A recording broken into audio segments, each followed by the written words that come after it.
I'm good when you are. All right, I'm just about to. All right, we are live now. Okay, so I have accepted Rivera's $500 debate challenge um, on the topic of voting Biden for leftists. Yes. So, but because this was your kind of challenge, and we are using my channel for it, but I'll let you kind of take the reins here and let the flow of the debate go kind of the way you had. Yeah, absolutely. No, I appreciate you having me on. I think it's an important discussion, and we've talked before, so I have a lot of confidence that we'll have a good discussion. And I kind of wanted to trial a format for debate that I'm hoping is going to tend towards more productive conversations because I value truth, and I think the point of a debate is supposed to be to like move nearer to truth. Like you should kind of resolve some things, and we might not agree on everything, but hopefully we agree more at the end of the discussion than we do now. So that's kind of the goal. And the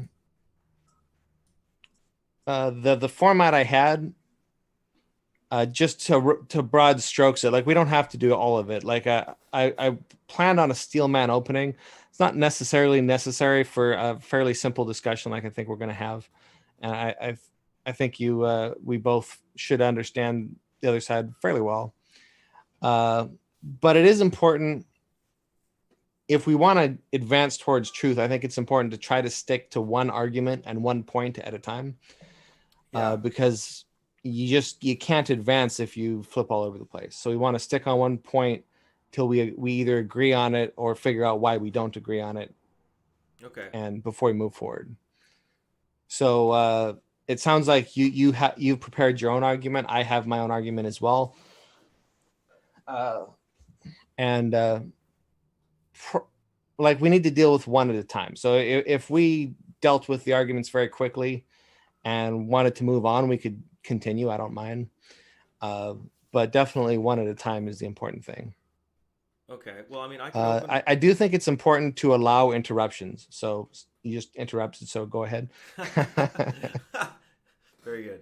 Um, I think okay. So my first argument is kind of the one that everything hinges on. So we kind of have to like either see eye to eye on that one, or else the debate is going to kind of be problematic. And because you're not quite a Marxist, and I am, we might get stuck on this first one. So we'll see. So basically, where I start from is that we must agree that the end goal here is socialism for the left, and that it is now an economic and existential necessity due to global warming and the state of capitalism, and the falling rate of profit, and the inevitability of depression and crises for the near to midterm future. And then this would Yes, be that this would be absolutely. true By the way, regardless. your mic is like goes between really good and every once in a while I'm getting a crackling little feedback. So I don't know Oh, if you're let me just make breathing sure on my it or mic is touching it or something. the right one here. Um, Yeah, no worries. I wanted to kind of shoot the shit a little while first, give people an opportunity to come in. I don't think we have really anybody watching, maybe one or two. yeah, sure, absolutely. But yeah, while you're checking that, then the next point was I think it is important to allow interruptions. When I watch debates, like formal debates where you have set time periods and you can't interrupt each other, never seem as productive as ones where it's more of a discussion. Yeah, I And there's agree. reasons for that. So if one person is misrepresenting the other, you should be able to interrupt them because that saves time. You don't want to be wasting all this time building an argument on a misrepresentation. If it's the point's irrelevant to the point we're discussing, you're going off down a uh, chasing a rabbit trail, then yeah, that's another good reason to interrupt. If somebody's claiming something is a fact that the other party disagrees is a fact, that's a good reason to interrupt, so that you just say citation needed. If you can't justify it as a fact, it's not a fact. Another reason is that if you're using invalid logic, we if the points you're making don't lead to the conclusion you're making, then probably should stop and talk about the logic. I did want to put on a check on that, because if people just constantly interrupt each other, it's not productive. So if either party requests some uninterrupted time and says why, like 60 seconds, I need to lay out my argument, that's fair enough, and we can go with that. Yeah. I also think something a lot of people don't discuss that I haven't heard very many places, but I think it's an important principle, is what I call the principle of comparison. I asked my sibling, who's got a master's in philosophy, and he wasn't quite sure what to call it either. But it's a pretty common, like if you actually look deep into academia, it's a pretty common principle. It's used in science because you never look at a hypothesis by itself. A hypothesis is always compared to something else, usually to the null hypothesis, which is like the agreed upon base hypothesis that seems most probable. But if there's not a null hypothesis, then it's another hypothesis, because you can never just look at one issue. Because I think the most well-known example, it's really easy to say democracy's crap and make criticisms of democracy, but that doesn't make it not the best form of government. There's the famous quote, democracy is the worst form of government except for all the others. That's a good example of that principle. So in this case, like criticizing Biden wouldn't be enough. You have to show another option's better than Biden in order to move forward. Sure. I also put in here a right to a rematch, just because I'm more concerned about the actual truth here. And if either side feels like they weren't well prepared and they want to come back and, with more citations, more research, then that I think that's only fair. And yeah, the three things four things six things. I forgot how many things I put in here that I have in my $500 debate challenge, by the way. The only political one is Biden. Voting Biden is the right thing to do for anyone, I think, based on any mainstream set of values.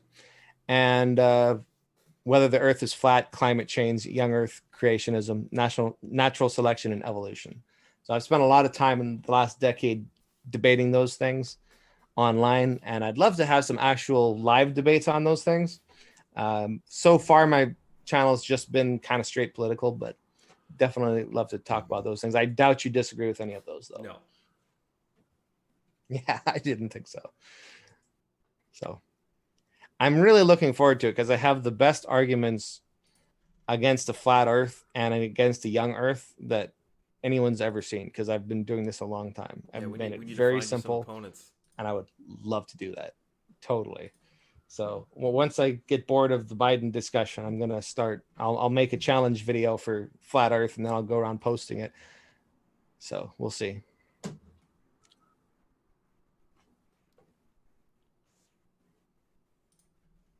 Looking forward to it. Yeah, no, none of those I would have any. Evolution, natural selection, yeah. All right, how many are we at now in the? We got 5 watching, 6 watching, 5 watching. Hey, Matthew. Hey, Matt. You could argue for flat Earth as a piss take. It's not too hard to find them, actually. The Modern Debate channel has flat earthers on all the time. He was actually going to set me up with a flat earther like 6 months ago, and I missed the email where he was hooking me up, because I emailed him about it, and unfortunately that didn't happen. But I am hoping to do it in the future. I'd love to find a QAnoner. And try to wiggle my way around debating one of those wackos. That's a little tougher. Young Earth and flat Earth discussion is kind of a conspiracy, but they don't think of themselves as a conspiracy. They think they have like evidence on their side. Yeah. So it makes it a little bit more able to have a debate, but against like just pure conspiracy thinking, where the deep state is hiding all the evidence. There's not really much to debate, unfortunately. Right? Yeah, because you can't falsify any of their fucking claims. Yeah, you can't falsify an unfalsifiable claim. Like, all you can do is try to make the point that the burden of proof is important, and if you're trying to argue something that you can't substantiate, it shouldn't be believed, which isn't the kind of hot takes and good debate action most people are looking for. All right. So should we start with you laying out your argument and then me mine, or reverse, or what do you think? Either way, let me send. I last time I tried this, it worked well. I hopefully Google Docs hasn't changed anything.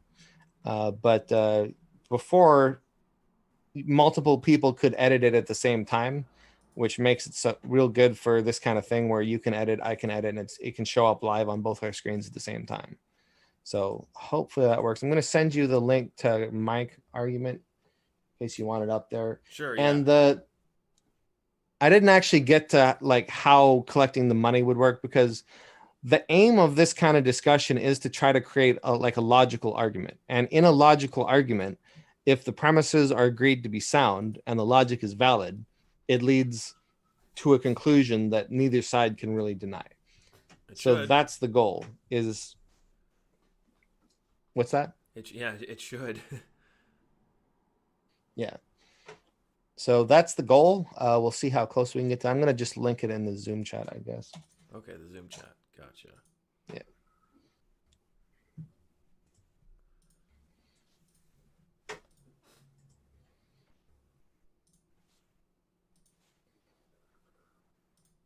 Do-do-do. So hopefully we'll not just have the conversation, but it's also a good exercise to take an argument and try to reduce it to a more logical form. Premises. This premise leads to this premise, leads to this premise, leads to this conclusion. I think it's a good exercise for a lot of people, including us, just because a lot of people don't. Most people, nobody does that naturally, and it's a good exercise in critical thinking to do that. So we'll see if we can do that as we go.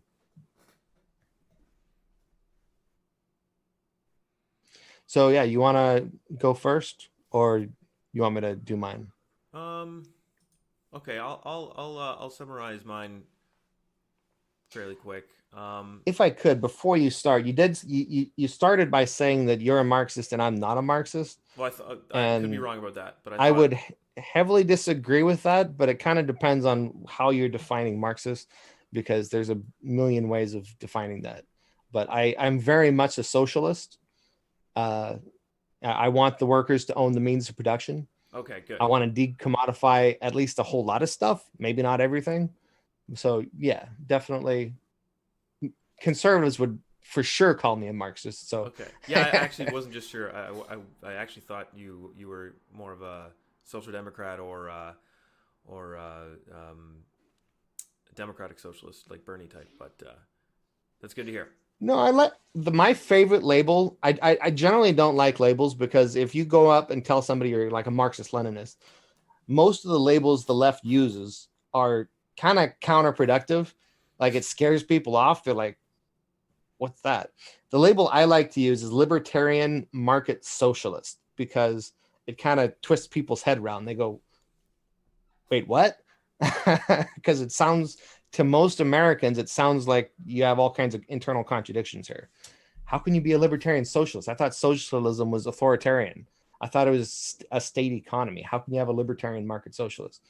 So I also think a libertarian market socialist type of system is a very good intermediary system. I'm not saying we shouldn't go farther, but rhetorically, I think it's a good label to use, if that I makes actually sense. agree. Rhetorically, I think it's better than telling people you're a Trotskyist or a Marxist, like I would have to. But yeah, I agree. The libertarian aspect of it. I mean, ultimately, that's kind of what all Marxists are, because we view abolishing the state as the end goal, but that's a far end goal. Um, so, I mean, Right. I just want to clarify. So I guess for the viewers that I'm not going to be arguing that socialists should not vote for Biden in this current context, especially if you're in a purple state. My argument is that instead, that since our goal is socialism, and since it's an urgent goal, especially now, and it's becoming more urgent every day, that you know a workers' party is more and more necessary and urgent um, every day. So, for example, if let's say Bernie or someone else, or a Trotskyist or ML party, suddenly got popular and it created a mass workers party tomorrow, we should vote for that party. We should support in every way that party instead of Biden, because um, well, basically, I'm going to argue that Trump and Biden are not really going to be that much worse than one another. There's ways to argue that, I mean, economic nationalism can actually be better for the working class than continued neoliberalism and austerity, which we would probably get under Biden. Um, and you can argue that that further neoliberalism will actually get us closer to fascism than uh, than than than Trump would. Whereas Trump has all the aesthetics of fascism. In reality, his project is an electoral one. He only cares about power. The people around him just care about power and influence, normal capitalist corruption, right winger stuff. Um, Despite the fact that he does implement a lot of the aesthetics of fascism and language. Fascism is a mass movement. It is not something that can be implemented from above. It's a petty bourgeois movement that happens, out of material conditions historically, and we're just not there yet. We're not really even close to that yet. There are parts of American society that you could call proto-fascist, but it's still nowhere near being any kind of a mass movement. I mean, right now, Trump is just Yeah, I mean that gives us bourgeoisie. a lot to jump off on. I put a few notes in on the "You're Not Biden" document. Can you see those? Do those pop up for you? Hold on. Not Biden. Yeah, I I can see them. added Trump and Biden are fairly equal, not a significant enough difference to make it important, and fascist rhetoric doesn't matter very much. Yes. Um. Okay. Yes. Yeah, I can see that. Hold on. There's a couple more points So in my argument there. yeah, you can go ahead, but these 3 points, that's three things I'm going to disagree with right off the bat. Okay. I mean, I could start numbering. It's not we don't have like a really logical format going yet per se, but we do have some basic points to start off with. So that's good. I would disagree with all three of those. Sure. But go ahead. Um. Let me just reiterate one of my main points. Or the main thrust of the argument. So we must agree that if socialism is the goal and it's urgent and it's a necessity, then we need a mass workers' party now. And given that, it makes more sense to start now than it does later. Saying otherwise relies on the sunk cost fallacy. Trump may or may not erode democracy, as you've argued before. However, that's also irrelevant because that's only more reason to start a powerful workers' party capable of bullying the bourgeoisie into free and fair elections through general strikes, as it has been done in the past.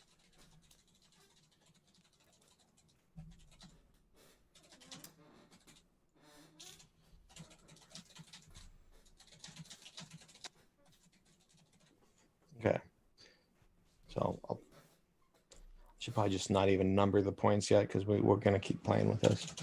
But I added what you just said. If we agree we need socialism ASAP, then we need a workers' party ASAP. And if that starts, that will be more important than voting for either of the other two parties. Yeah, we can no longer support a bourgeois party because we can't get anything we want out of a bourgeois party.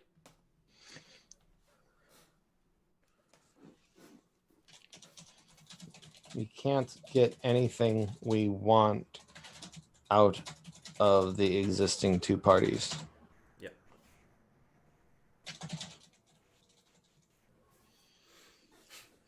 Gotcha.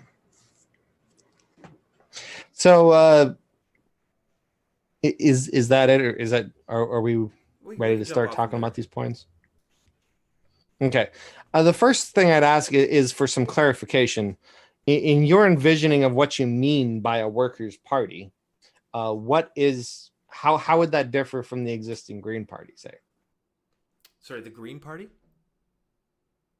Yeah.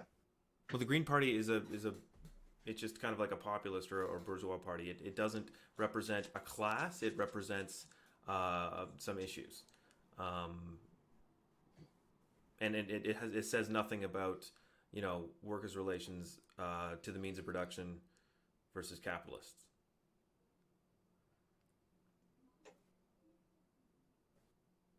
Okay, so the problem is that it doesn't condemn capitalism enough or It's not that it advocate doesn't for condemn capitalism enough. It actual doesn't have a socialism. working class base. Its base is just kind of like ideological, like liberal versus conservative, or how you feel on climate change. The base isn't class based. The party itself isn't class based. Whereas a workers' party would be Gotcha. of the working, by and for and of the working class.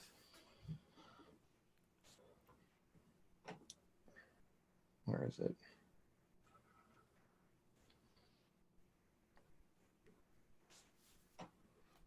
So yeah, in my one of my recent videos, I think it was the leftist or wrong wake up one.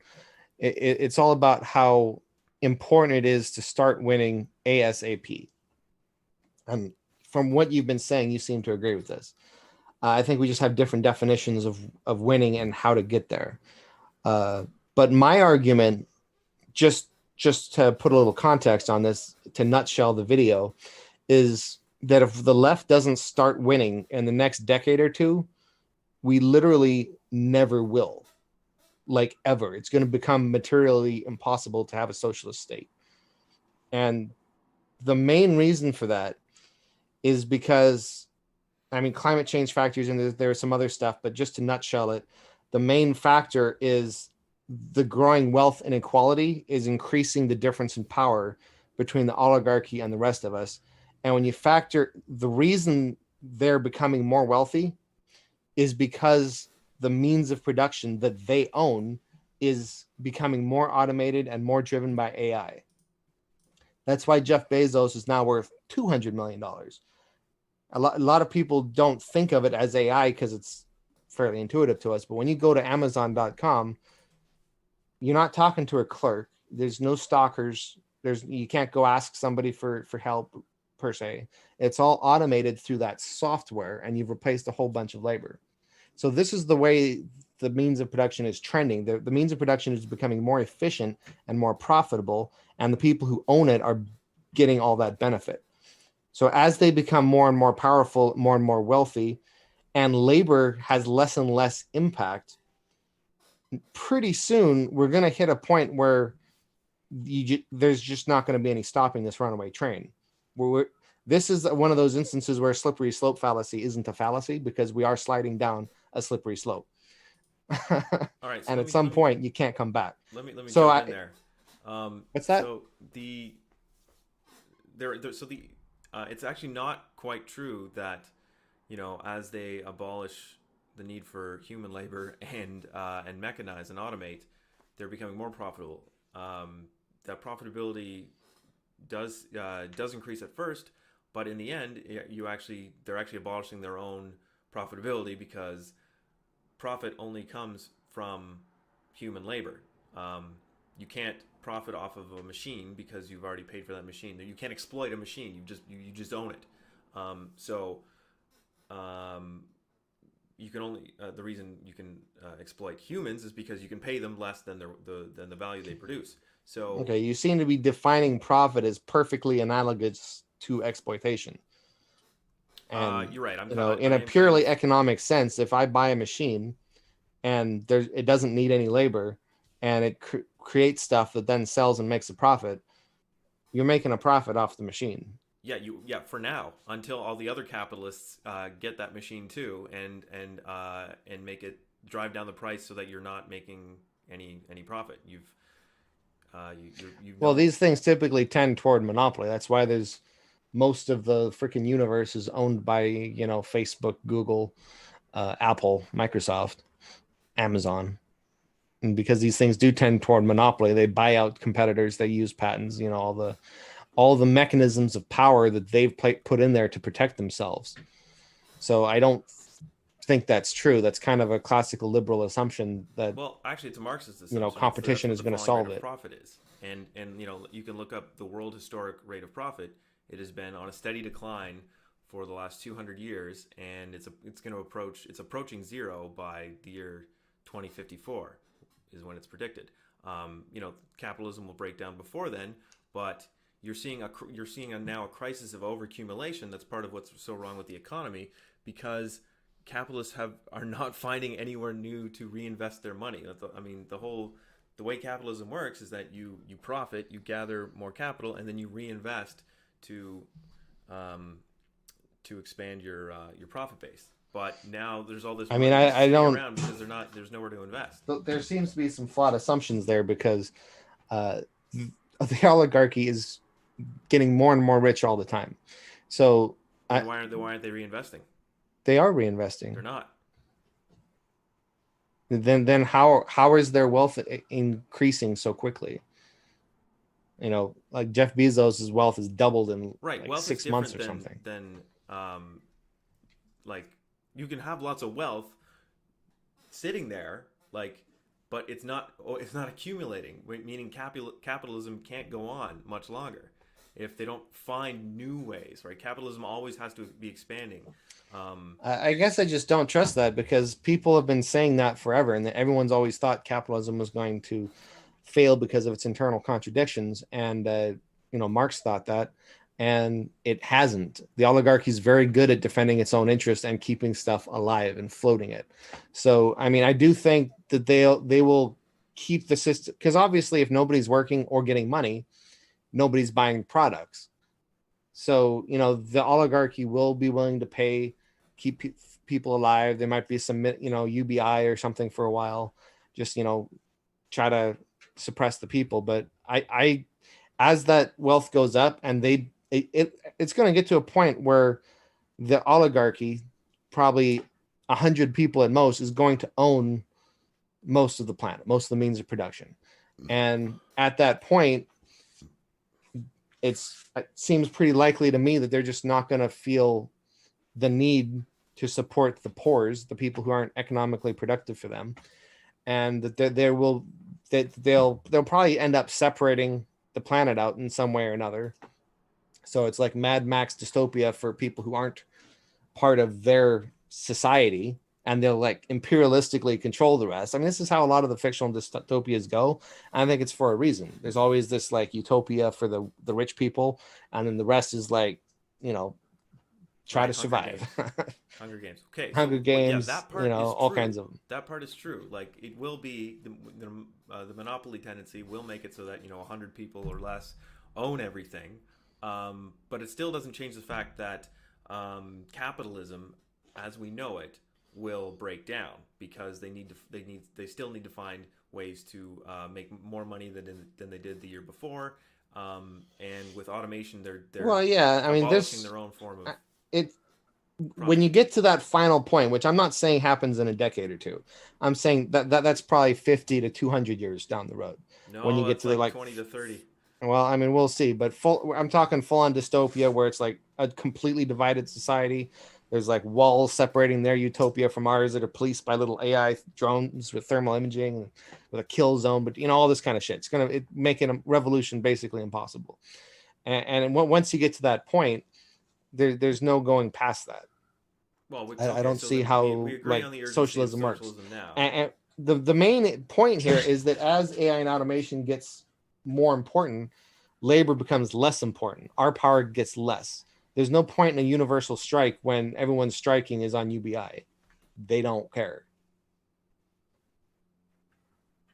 So as their power goes up and labor's relevance goes down, eventually it reaches a point where I don't think we're ever going to have another shot at like an actual socialist state where we actually own the means of production and have our luxury automated gay communist utopia or what have you.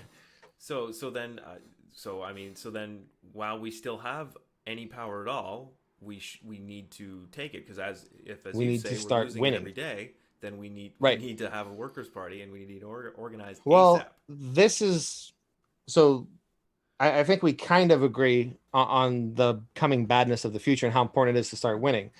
But the important thing in my argument here is that it's important to start winning. It's better to get progressives in office who will do pretty basic stuff like raise taxes on the billionaires, require the billionaires to provide better working conditions for their people, because that slows down or stops their rising power and wealth inequality. It's better to get progressives in office that start that process than to not accomplish anything. I think that's very, very important, because if that gives us more time, if we can slow down this fall, then that gives us more time to win hearts and minds to our side and build up our power base to actually do something. Then instead of only 10 years before it's irreversible, maybe we have 20 or 30. Right. The other thing is, if you get somebody like Bernie or AOC as president, very firmly believe, they're not going to like make it a full socialist state and decommodify everything and, all this kind of shit. But they talk in class consciousness terms. From a part of your argument here, it seems like you don't really value the effective rhetoric very much. My professional title is I'm the internet marketing expert at my auto group. Like, I value rhetoric because it influences people. Like, as a marketer, it's pretty obvious. You disagree that rhetoric influences people? I don't disagree. You don't disagree. Okay. I was concerned for a second. But yes, if you had somebody like Bernie or AOC in the bully pulpit doing press conferences every day, and they're talking about the wealth inequality. When they're trying to pass a bill, they're saying these people are voting against it because look at how much money they got from the pharma industry or what have you. They're pointing out corruption. They're pointing out oligarchy and how it's undemocratic. They're building this class consciousness, and you need that in order to advance a step. I feel like you're trying to skip a whole lot of steps. And if you built a workers' party now, you wouldn't get more than 1% of the population into it. My argument is that you're the one skipping steps here, because you can't implement socialism or even social democracy from the top down. You can't get a Bernie Sanders in or an AOC in and then just hope that the rest of the Democratic Party and the bourgeoisie will go along with. It's not a hope. Exactly. You need the organized. You need a strong organized base that can only come with a workers' party or a strong labor movement. We don't have that now. A strong labor movement. I should clarify, and I think we both agree. A few places where I posted a challenge that they made the point that, which is largely true, it's more important to be politically active and engaged and an activist in real life and trying to like win people over to your side than any electoral strategy anyway. And I definitely think that's true, because our problem right now as the left isn't that we don't have the right strategy. It's that no strategy we could possibly use is enough, because we don't have the power. We don't have enough people. We don't have enough people in the United States to win a primary election that only 7% of the population votes in. If we had 5% of the population that were leftist and politically engaged, then somebody like Bernie or whoever's going to run next would win in a landslide that the DNC could not stop, even leaning on the scales. And they do lean on the scales, but there's a limit to how hard they can lean on the scales. Well, the other thing is it doesn't necessarily, a workers' party or a workers' movement doesn't necessarily have to be left, right? Like, it'll be mostly left, but back in the day, the workers' movements were pretty conservative. The Russian working class was not the most progressive, although a lot of the leadership was, and this would have been true in the United States as well. We need kind of a normie socialism, a normie workers' party that isn't that just talks about class issues and cuts across the kind of progressive conservative divide. So it doesn't. Yeah, we don't need to have it. The left be doing it. We just need a workers' party that. So I've heard this idea advocated, and I'm glad to hear you explain it further. I just don't. I think the crux of this debate is going to come down to, like I said in our DMs, I think it comes down to the effectiveness of third parties in general. I'm just trying to nail down some clarifications first before we get to that, because that's really the most important part. But your vision of a workers' party, and I've heard this put by other people, would be one that appeals to all of the working class, not just some of them. It's the right wing, left wing, independent. If you're a worker, you're on board.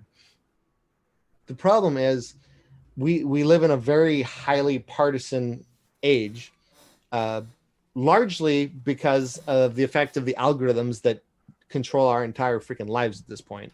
The internet plus capitalism led to algorithms that are designed to optimize engagement, and that's a huge problem because one of the thing that best puts out engagement is controversy.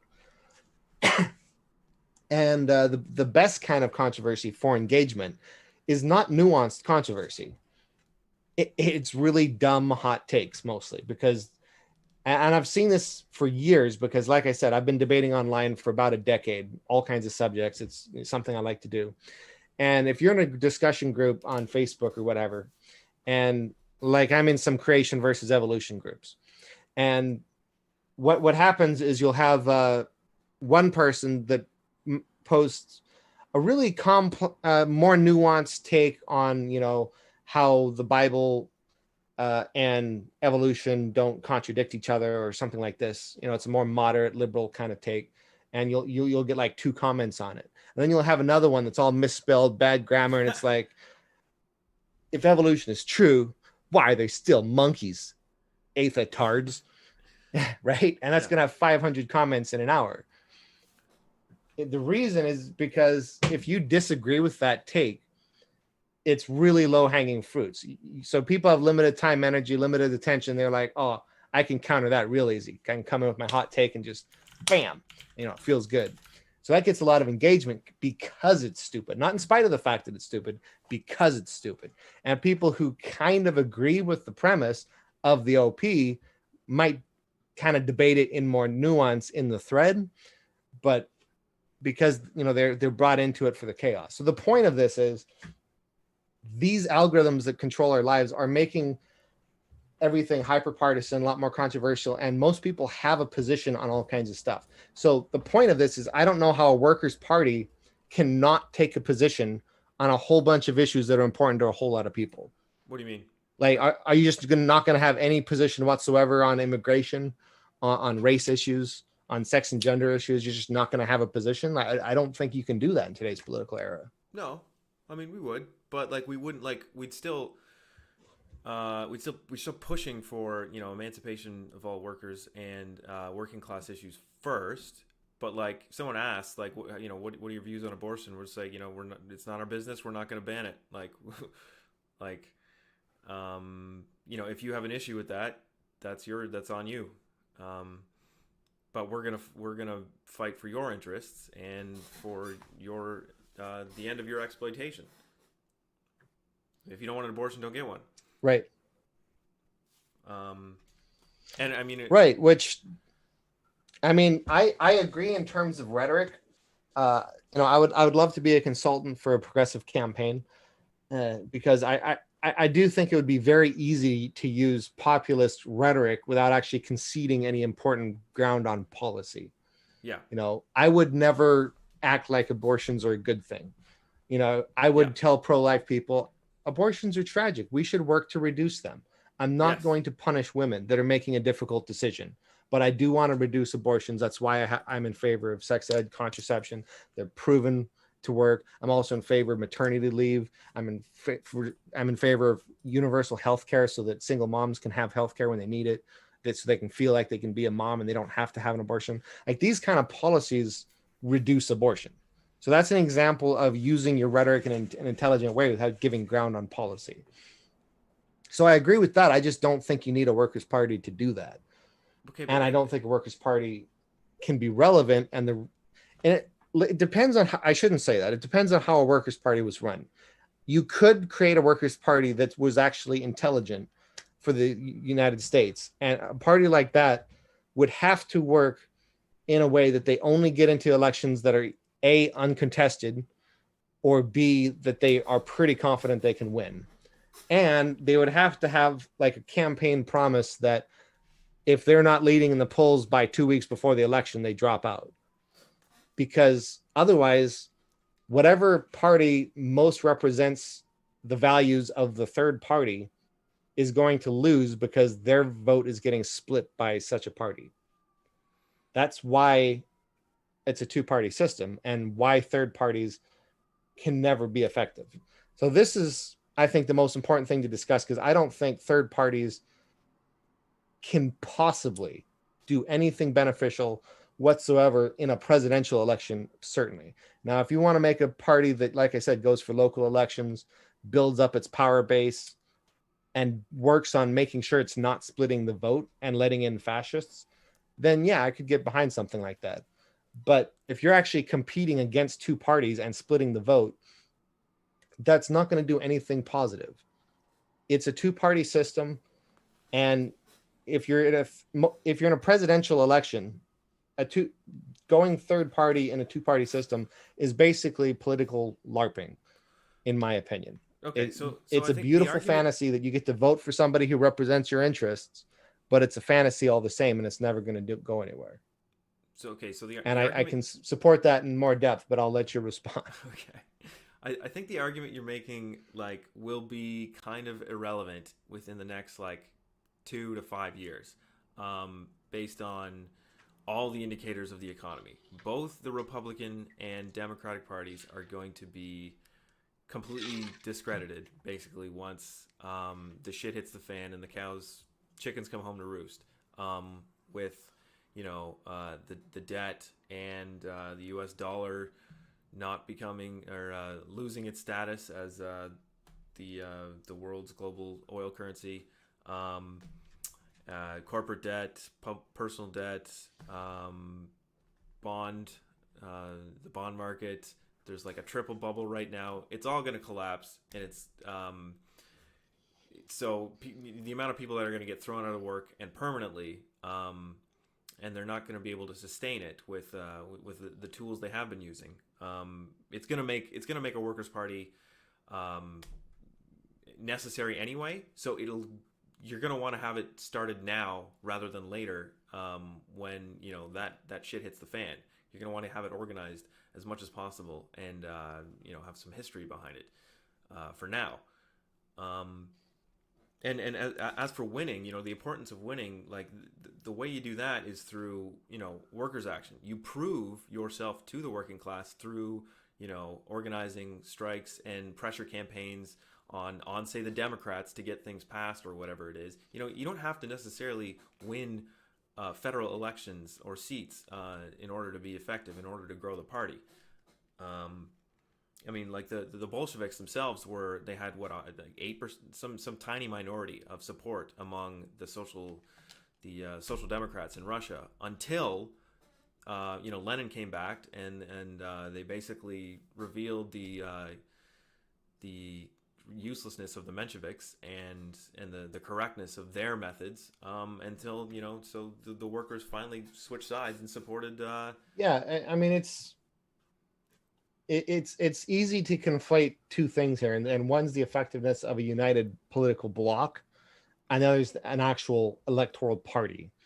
And if we build a political bloc that maybe fields some elections, that's one thing. But again, excuse me, the United States is a two-party system because it's first past the post, and because it's a presidential system. So if you're a parliamentary system, it's a whole lot different. You can field more parties, even if it's first past the post, because if you win a district and you win a seat, you still have some representation. But in a first past the post presidential system, it's not the representatives that elect the prime minister. It's the president gets elected on his own, and that's winner take all. Also, in order to win in the United States, you need a majority of electoral votes.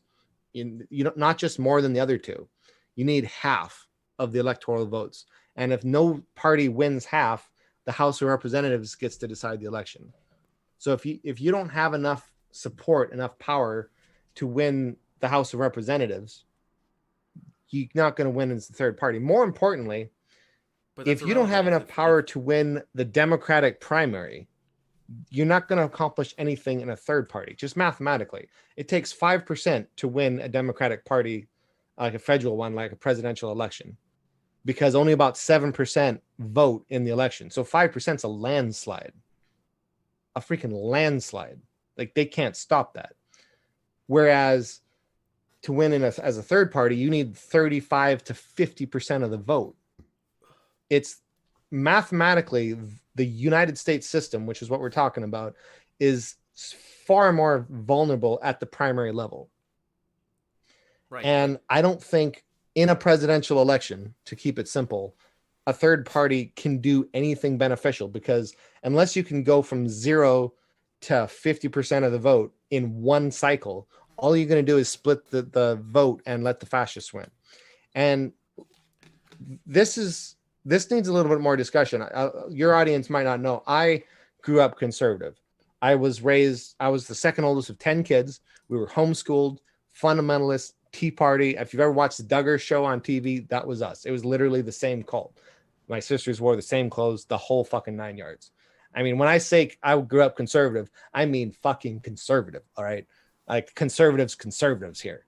Like we listened to Christian radio and Rush Limbaugh and Tea Partiers way more crazy than even Rush Limbaugh, like all day long, every day. But one thing I heard my whole life was the impending threat of demographic change and how that was going to end the ability of the right to exist, the modern right. Because, and Democrats talk about this like it's a good thing, which it kind of is, obviously, but if you're a right winger, that's an existential terror. Yeah. I've been hearing for 30 years that when Texas turns blue, Republicans are done.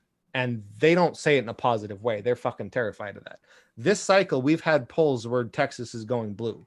They're seeing their life flash in front of their eyes, like basically, metaphorically speaking. And because of that, they've only ever cared about power. They don't believe in democracy. They believe in power because they want to stop the genocide of babies and keep their guns, and it's deeply tribalistic thinking. Most of the Republican policies obviously don't actually help Republicans, but they're so in this tribalistic mindset that it doesn't matter. They believe in power. They believe in their side. And if we don't win this election, they're going to keep rigging it more and more in future elections to keep themselves in power, because they are terrified of losing it. That's why Trump is attacking democracy in every way he possibly can. And that's why it's important that he lose. Because if he's not beaten, they will continue to do that. And they can stop this. Like, a lot of people seem to think this demographic shift is like, there's nothing we can do about it. It's just going to happen. And, it's conservatives are going to lose. But if they made the U.S. more of an ethno state, they would, stop that. That's why they care about immigration. They want to keep dirty brown people from coming over from other countries and voting Democrat. That's the main reason they care. And if they stop immigration, if they, persecute brown people enough that they go back to Mexico or what have you, if they, put in other forms of discrimination, if they keep, violating Voting Rights Act, if they keep, this is the biggest mindfuck to me. The Republicans stopped giving election security briefings to Congress. Trump is on the record, like on TV, he's asked China and Russia to interfere in our election. And that's not conspiracy. He's said it in public. And, a bipartisan Senate committee just in the last month has confirmed that Russia did interfere in the election. We know they hacked into a whole lot of voter registration databases. We don't have evidence that they actually changed any votes, but they got that far last time. What happens if we let them in and they do more? We're not doing security briefings to Congress anymore. How effective can a workers' party be if we don't really have real elections because we're letting Russia and China hack them for the GOP? Your workers' party doesn't do anything if we don't have democracy itself. And that's why I think it's important to vote for Biden, because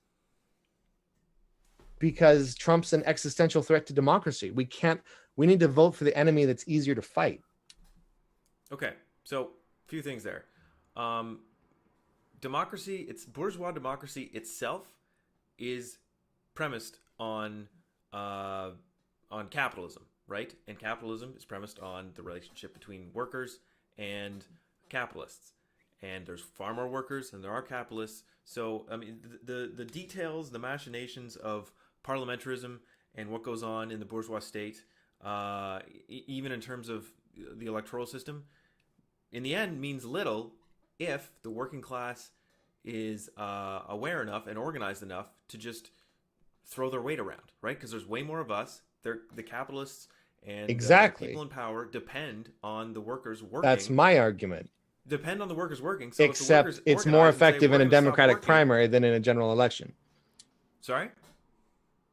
I said that's my argument, except it's more effective at a primary level in a Democratic primary than as a third party. I'm saying Because forget in the all that. Like, Democratic primary, you need 5%. In the third party, you need 35, 50%. and So if we throw our weight around in the primary, we can stop the DNC from rigging it too much because there's too many of us. okay, so you're thinking about, like, when I say Workers' Party, you're thinking about it in terms of like too much in terms of strict electoralism, electoral politics. That is A the Workers' Party point of does the much more debate than is that. who to vote That's for. only one part of what a Workers' Party does. It'll go in elections, here and there if they think it'll be worth it. But the main point of it is to be the political wing of the workers movement, right?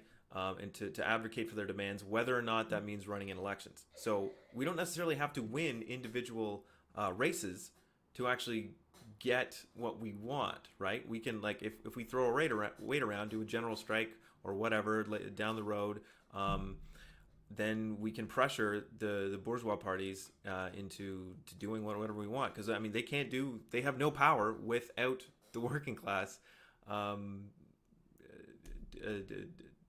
doing what they want, right? So, yeah, there's lots of ways Yeah. to No, I'm 100% agree with the idea of a workers' coalition of people who throw their weight around as much as possible to affect change within the system. They do direct action, universal strikes, stuff like that. In an ideal world, we could create such a party, and if we were really pragmatic about it, they would endorse people running in primaries instead of fielding candidates that are trying to split the vote with a third party. And this, you could, if you're trying to envision a workers' party that's actually kind of bipartisan for workers, like you could have the same workers' party endorse candidates primarying Republicans as well as primarying Democrats. Like I've thought a lot about what a more socialist, progressive type campaign would look like for a Republican if you're primarying a Republican, and I do think it would be possible to do. It would just be how you do your rhetoric. Obviously there's a few social issues you'd probably have to give up. You'd have to go probably all in on guns. Maybe you'd be anti-abortion, even legislatively. You'd have to find like actual conservatives who still believe in workers' rights and stuff to be a representative for that position. But there's a lot of ways, I think, if you use your rhetoric wisely, you could possibly win a primary from Republicans and kind of start dragging Republicans back from the going over the cliff into fascism. So a workers' party done smart, if they were throwing their weight around and being effective, they would be attacking it through the primary system, because that is undeniably, in my opinion, and I think it's already well demonstrated, the point at which our system is the most vulnerable, because not as many people vote in a primary. In 2016, between Republican and Democrat, I believe it was 14 or 15% that voted total. And in the Democrat, it was about 50-50. In the Democratic primary, is only about 7-8% that voted total. So that's a lot easier race to win than a general election. So as a third party where you're splitting the vote between the two parties, all you're doing is risking giving it to the side that opposes democracy. And that shoots you in the foot going forward in the long run. Shoot, I forgot what I was going to say.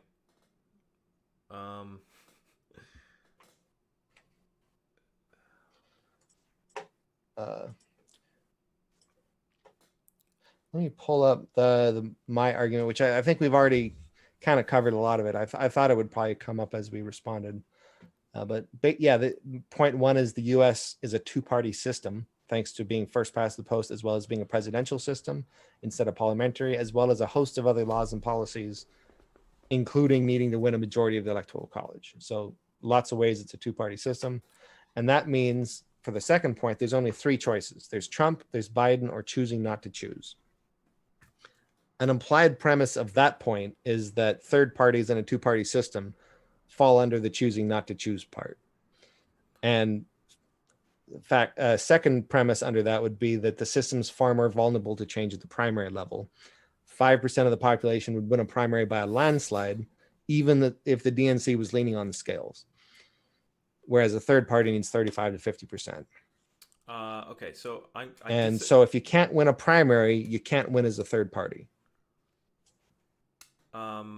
I actually think so I'm going to argue that you're actually more likely to be able to affect change in a third party, despite how hard it is to get elected, than in the Democratic Party, because, like I said before, the Democratic Party is fundamentally a bourgeois party. It has, you've said that before, so let's kind of jump into what you mean by that in a little more detail. It is because Go ahead. It represents, at its core, it represents the interests of the bourgeoisie. Even when all the New Deal stuff came around, that was all in the interest of the bourgeoisie. That was in the interest of preventing a revolution and preventing unrest from below, and keeping capitalism stable. It was just a different mode of capitalism. It happened to be the only effective one they could have done at that time, which happened to be good for workers. But for now, like I said, oligarchs are very good at saving their ass.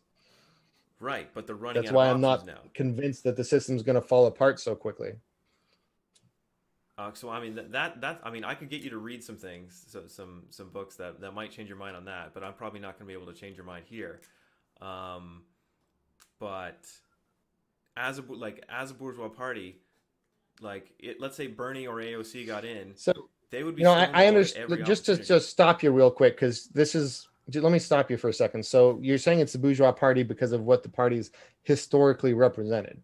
And I would agree that they've represented money over people more often than not, just because money talks and the rest walks. But systemically, what is making it so it cannot be a party that represents the people? Is there laws on the books you're talking about? Rules? I mean, they, like everyone in power in that party, in the DNC, behind the scenes, the donors, they're all basically from the bourgeoisie. Well, how do those people get into power, though? Through what's the word I'm looking for? Patronage and mostly donors, really.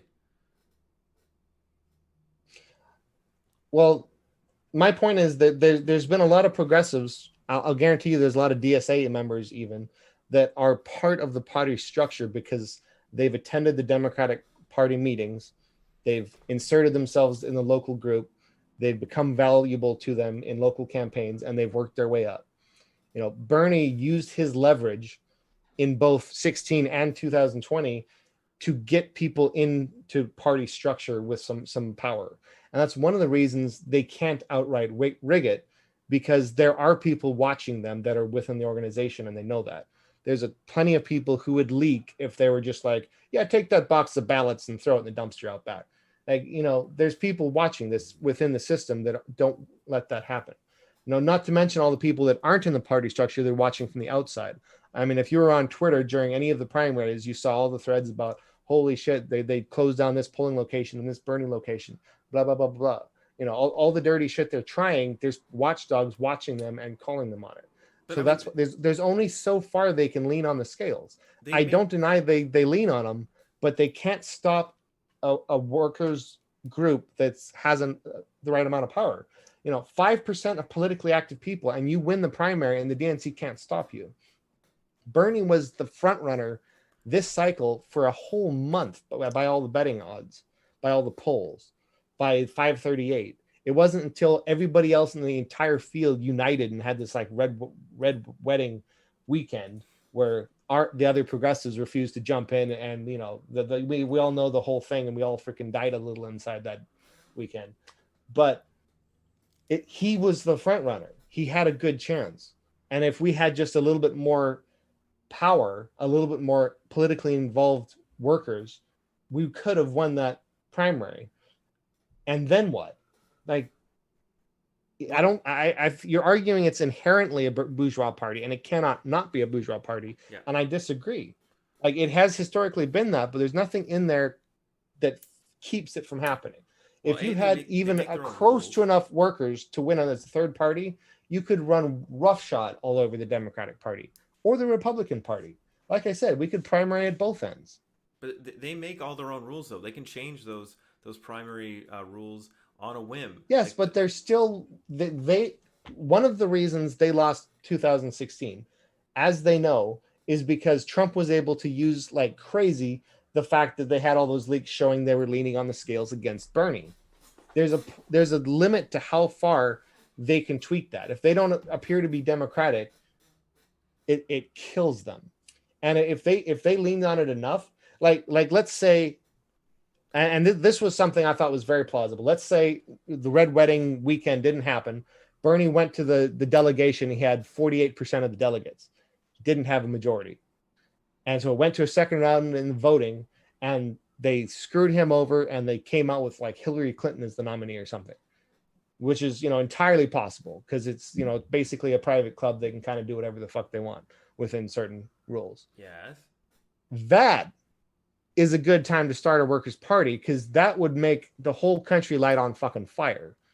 You need a huge amount of rage to replace one of the two parties because historically the two parties have shifted. It's been like 150 years, but the two parties we have now aren't the same two parties we had in the early 1800s. okay. So it is possible to change that, but you need phenomenal groundswell of support and rage at the current system to do that. And we just don't have anything close to that right now. Two arguments there. 2 points there. Like I said, that rage that's gonna happen. Like I said, in the next 2 to 5 years, maybe sooner, with the inevitable collapse of the economy. Well, you and I Second, agree with a workers' movement, if not an actual third party. okay. So But really, we're second, talking though, about voting for Biden this cycle. But go ahead. as for the Democratic Party, if Bernie had won, we know that they would have done to Bernie what the Labor Party did to Corbyn. They would have tried to shoot him in the foot and make it so he lost, because they would rather, the Democrats. I mean, it's obvious they would rather lose to a Republican than let a left winger take their party to the far left every time. There's certainly some truth to that. Like I'll 100% agree. There's a lot of people within the DNC structure that would rather lose than let a progressive win. However, they are still at some degree answerable to their base.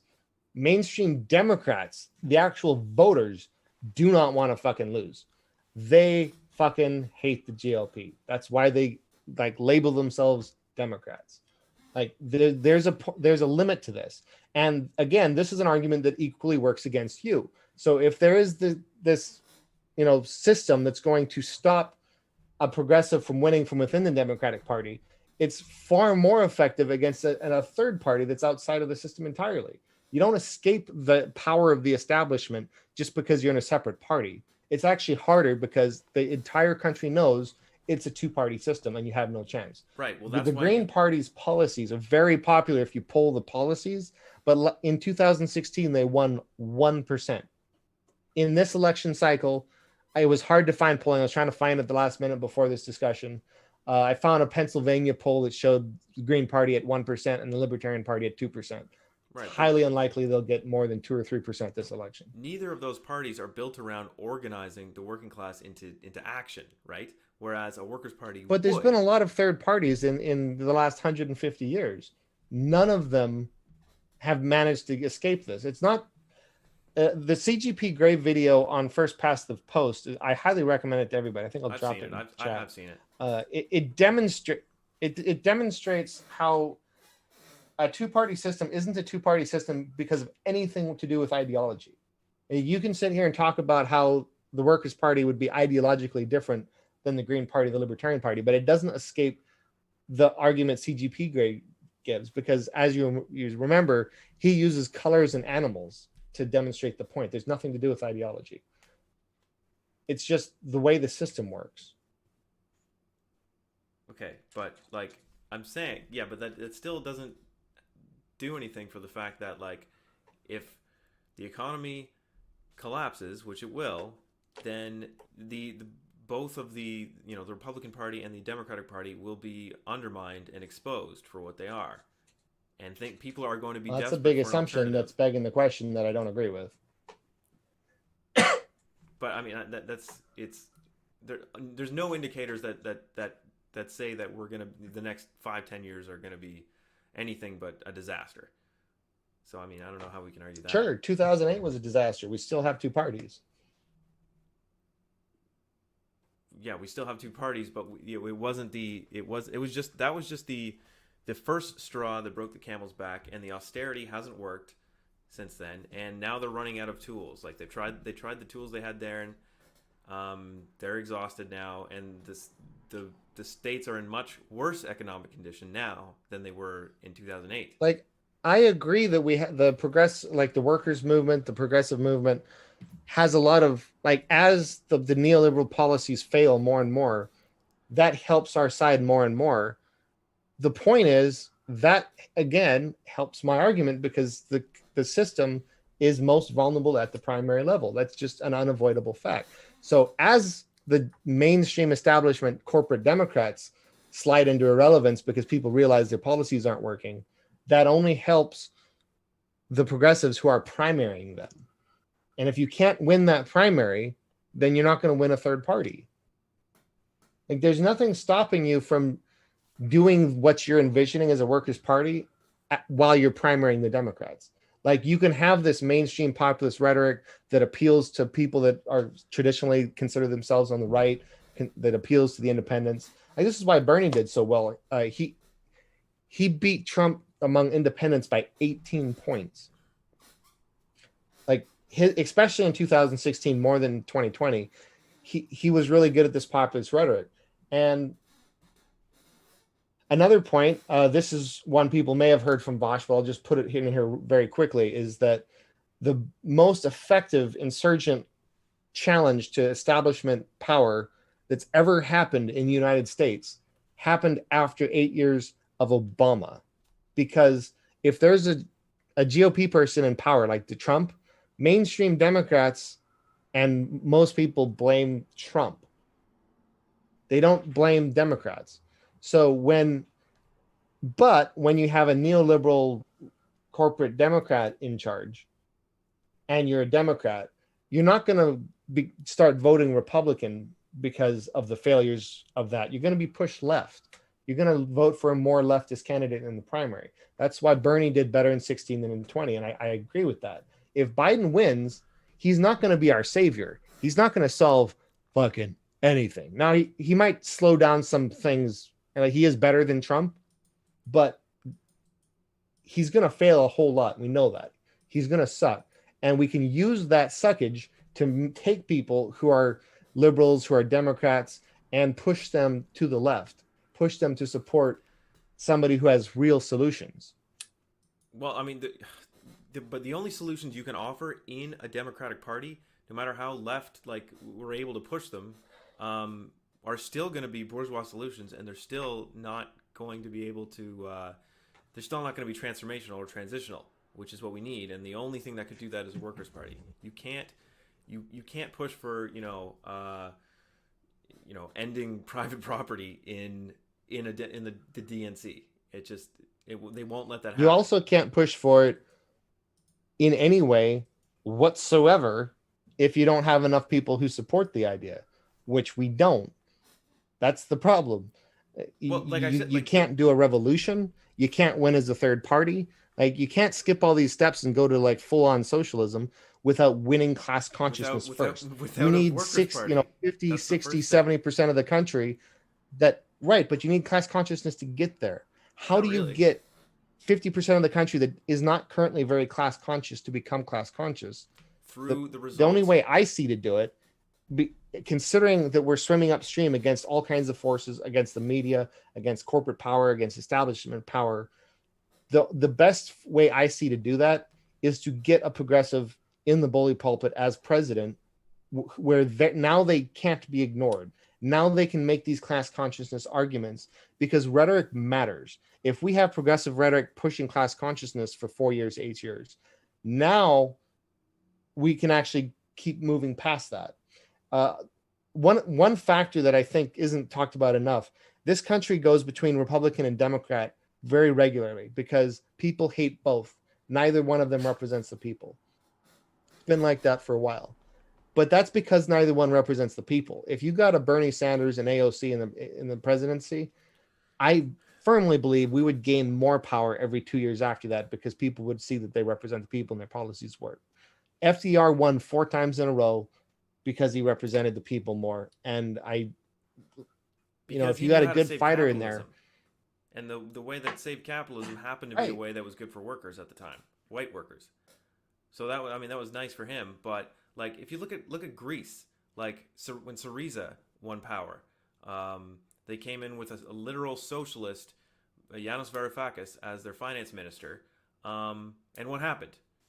Well, because they're doing electoral politics, they had to basically submit to the European Central Bank and institute austerity, just like any other party would. The facts of capitalism make it so that these parties can't.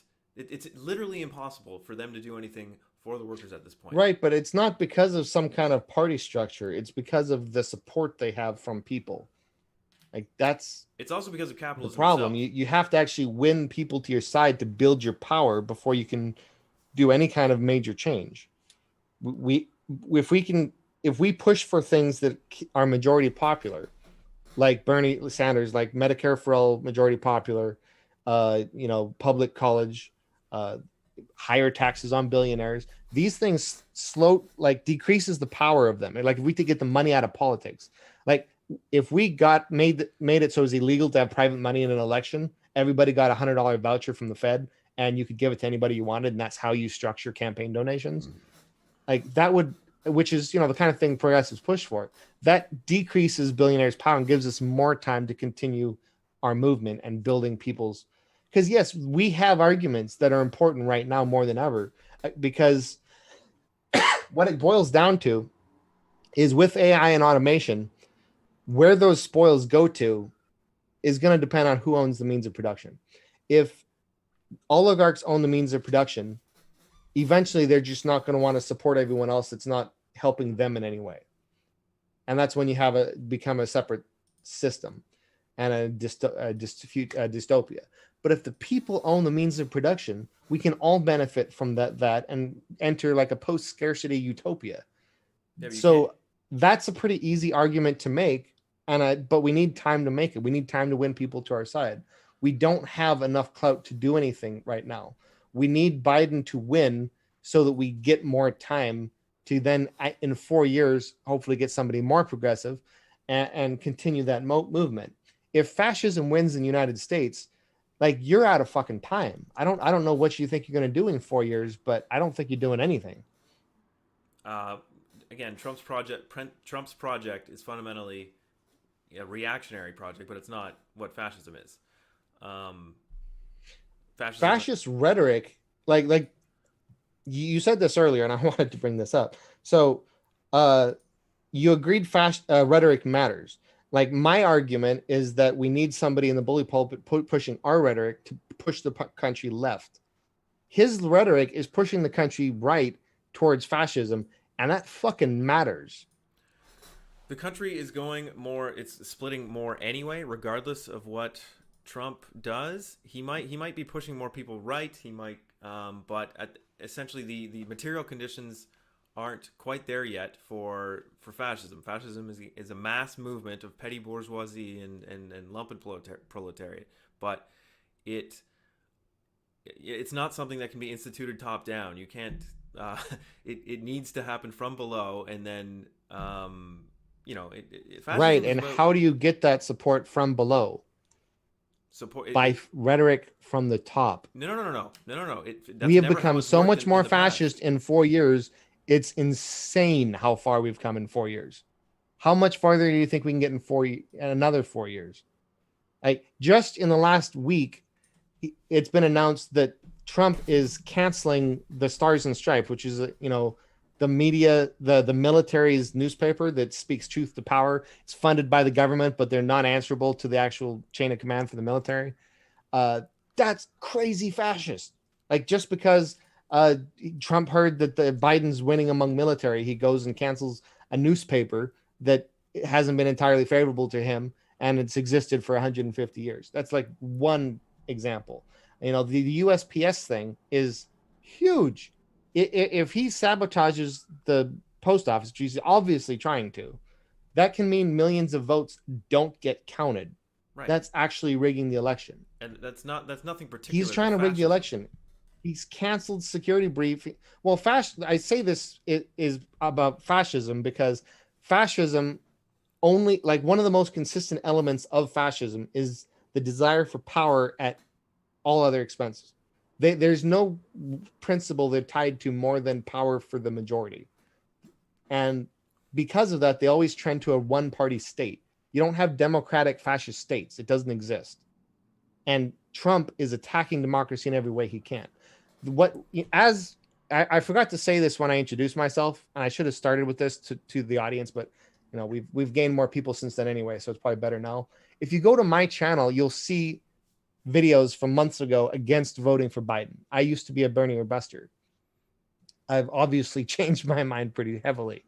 What first changed my mind was seeing Trump say that he was labeling Antifa as domestic terrorists. To right wingers, all left wing activists are Antifa. Like, Ted Cruz introduced a bill into Congress, and if you read it, it's not just about Antifa. It's about immigration activism and environmental activism and shit like this too. It's like all left wing activism is domestic terrorism, and now you don't get First Amendment rights. You don't get to do general action. If you do a general strike, they black bag you and throw you in a fucking van. Like that. How can the left win if Trump keeps winning and keep instituting more policies like this? Well, for one, that particular the designation of Antifa as a domestic terror, that's not literally you can't actually do that legally. Like that terrorism, that definition only It applies doesn't to matter. outside. So legally it means nothing. Like in the courts, it doesn't Yeah, actually but change Trump anything. is the chief executive of the country. He is the boss of all of the actual federal agencies. Not the laws he though. he can fire all of the heads. He can basically dismantle all of these agencies. When he says Antifa is domestic terrorists, even if it's not like a legal policy, that still justifies these agencies putting budget toward monitoring and suppressing Antifa. And since Antifa isn't well labeled, it can justify all kinds of shit. That's dangerous to us, to the left. Um, Biden is not an equal threat. He is a lesser threat. He is the lesser evil, which I'm not saying he's good. He's fucking terrible. okay. Well, But he's not an existential threat to democracy. do you honestly believe that a Hillary Clinton presidency would have changed anything in the drift rightwards of the Fox News viewership and this QAnon shit? Here in Canada we have Justin Trudeau, and the Absolutely. divide has only gotten worse, even with Trudeau, the liberal, in power. Because that's just the way the right is going because of the economic uncertainty and instability it's the neoliberalism. Oh, without a doubt, fascism would have continued growing. I just can't agree it would be growing as quickly because, again, rhetoric matters, and Trump having a constant bully pulpit, owning the news cycle constantly, like the media has to cover him, and he is constantly getting coverage, and he is mainstreaming this shit like it's never been before. Like you can't ignore that effect. If Hillary was president, you'd see the trend lines continue at about the Obama rates, not like this.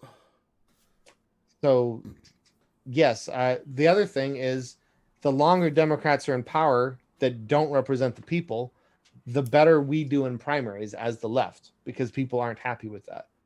So the system is most vulnerable at the primary level. If we don't like Democrats, we need to primary them. That's why if you give money to any political organization in the country, I highly recommend giving it to the Justice Democrats, because they're all about primarying establishment Democrats. And that's the most important thing you can do in the country.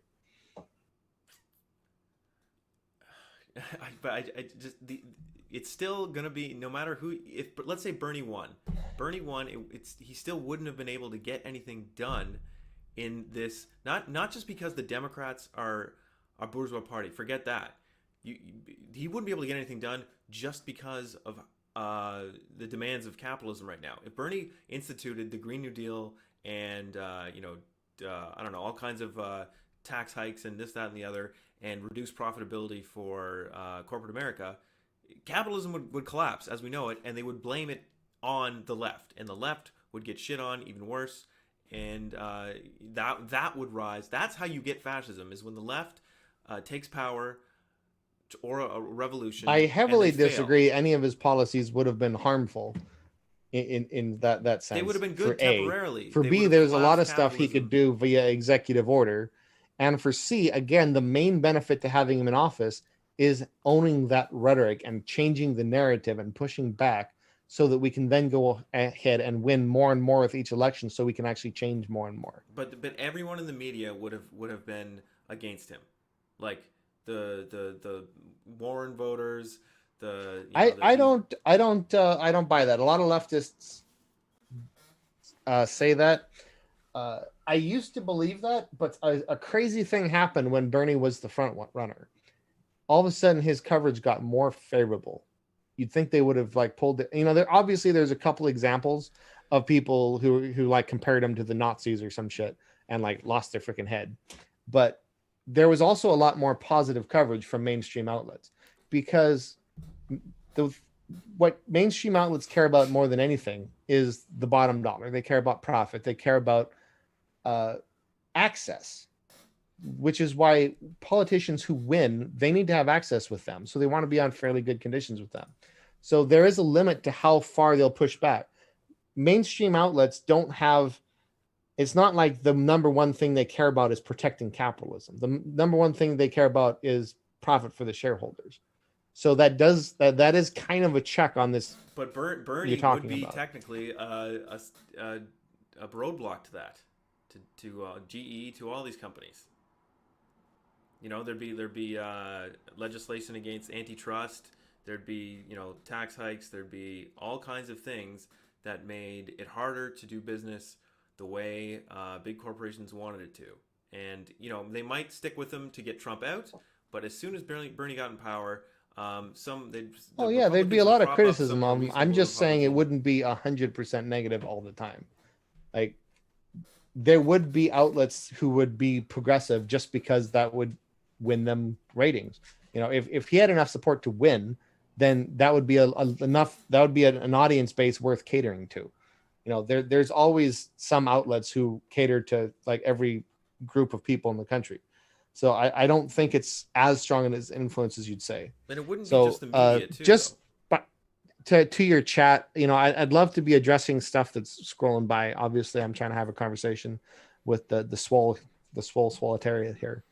But if any of you guys want to have a discussion with me, we can have a discussion too. So if you think your point's super important and we're not getting to it, then DM me. My information's on my channel. I think it's linked in the description. So if you go there, you'll see my Twitter, which is Re-Vera Life. You'll be able to DM me. I have a Discord server. I'm pretty easy to contact. I'm not a huge content creator, obviously. So I'm glad to discuss it with any of you. I'm seeing a lot of stuff I obviously heavily disagree with. And if I was wrong, I would want to know. My channel's name is Re-Vera because truth matters. And that's a Latin translation of truth matters. So if I'm wrong, I want to know. And I hope you guys feel the same way. So if you disagree with me, let's talk. But yes, Trump is a hell of a lot more fascist than Biden. Biden is not a fascist. He's a neoliberal, which is also bad, not as bad as fascism. These things have definitions look them up, read more theory. Anyway, back to you. As a neoliberal, I actually think Biden would likely do more to hurt the working class than Trump has. I mean, Trump raised lowered taxes and he helped kind of expand the wealth gap, but directly on workers, he hasn't done too much extra damage. Whereas I think Biden would. He's been trying to cut Social Security for 30 years. I think he'll try to do that. He'll, the austerity is going to. Well, you seem to be making this assumption that Biden actually has a spine. He actually cares about anything. I don't think he does.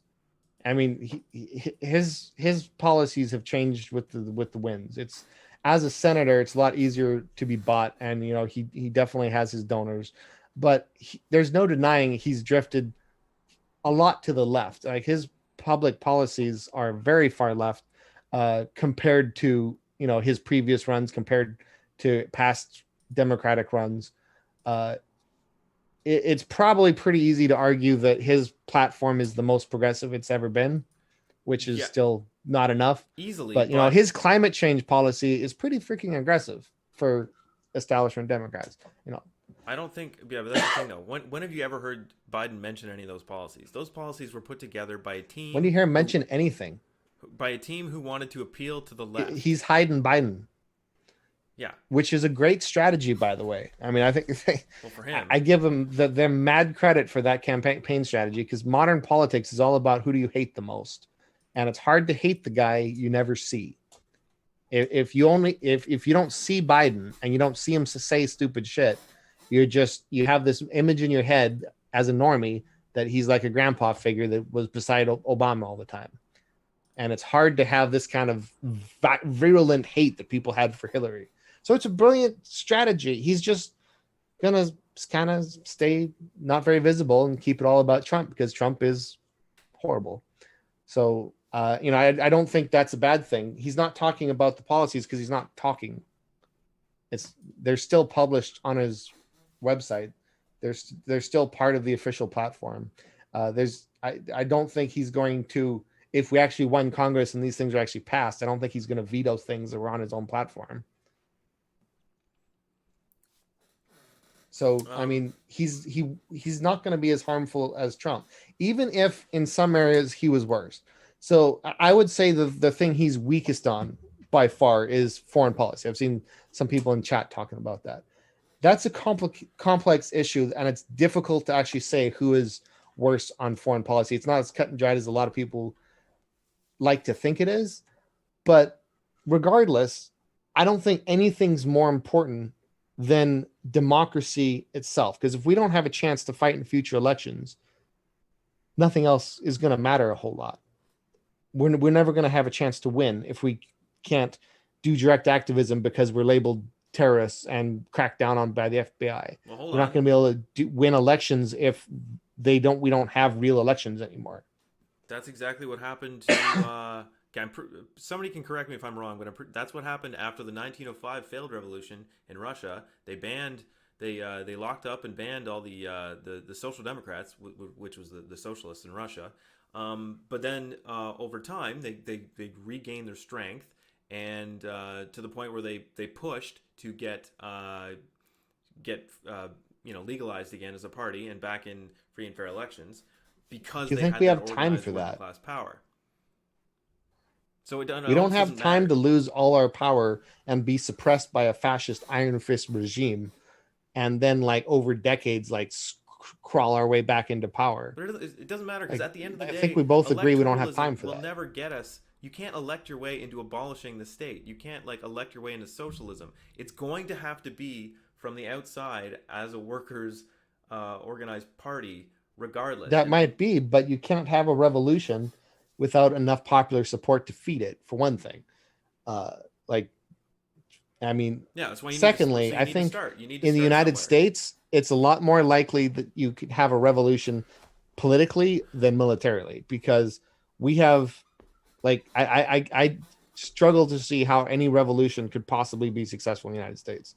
I can envision a future where we need to have an armed resistance, not advocating for it. I'm saying I can imagine it, where we have a fascist regime. There's concentration camps, and like we need to be like harassing them and keeping the revolution alive. But actually winning against the United States military as a revolutionary force is not going to happen. Afghanistan proved that you can resist, and they can never quash you fully. Guys with AK-47s have kept that revolution alive for 18 years. But you can't exercise power when you can't have like a headquarters. Like the United States military can take any fixed location on the planet if they wanted to. You can't win a revolution against that power. The only way you possibly could is if you got the military on your side. Well, yeah. Which you're not going to get the military on your side unless you have enough popular support to get the military on your side. And again, that goes back to the beginning that we can't win electorally or militarily without getting more people on our side. But if you have people on your side as the Democratic Party, then you're just one wing of the bourgeois, like liberal party. So you have no like kind of independence there. You're still it's basically a popular front. You're subsuming yourself to the influence of bourgeois electoralism. You're never kind of autonomous enough or. What is stopping you from just representing workers? Again, I don't think Bernie was representing oligarchs. No, he wasn't. But everything about that party and its infrastructure, the donor class, everyone who supports it, the party members, the DNC insiders, they're all there to represent bourgeois and petty bourgeois interests. And yet he won 45% of the delegates, I believe, in 2016.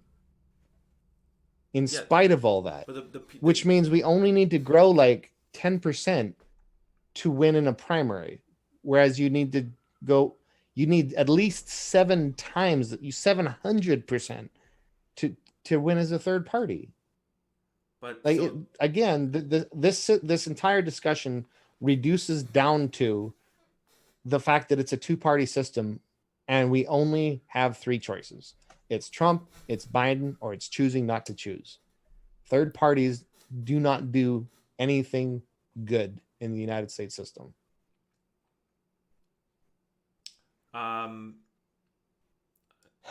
Matt, I'm not advocating this vicious cycle. This cycle is this is the system. This is what I'm trying to a lot of leftists pretend like this is some kind of propaganda and you buy into it by voting in it. But that the system exists whether you agree with it or not.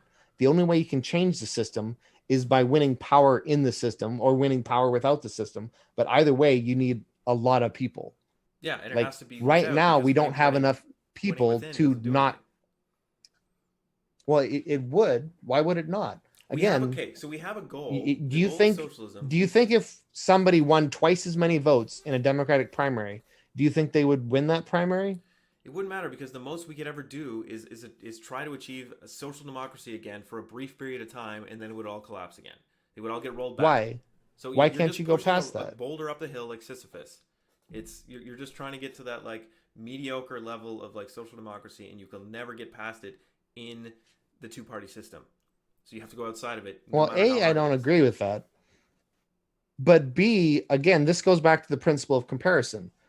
You're criticizing the option of voting for Biden. What's the better option? The Workers' Party can't do anything. It's a two-party system. Unless you have half the country supporting it, in which case anything you do is going to work, including primarying on the Democratic Party. And the material conditions are soon going to be there where that's going to be a possibility, which is why you need to get that party started ASAP. So you think we're going to jump to a place where we can have 50% of the country in a Workers' Party in one cycle? Yeah. I think it's crazier things have happened. If you can do that, why not get 10% to win a primary?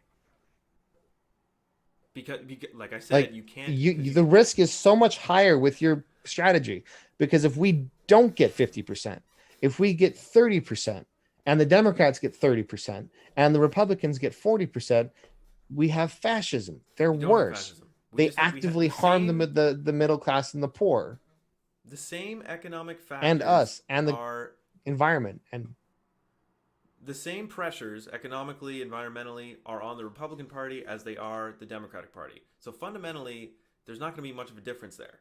That's why after the war in World War II, after the war, the Republican Party and the Democratic Party were both basically holding up the welfare state.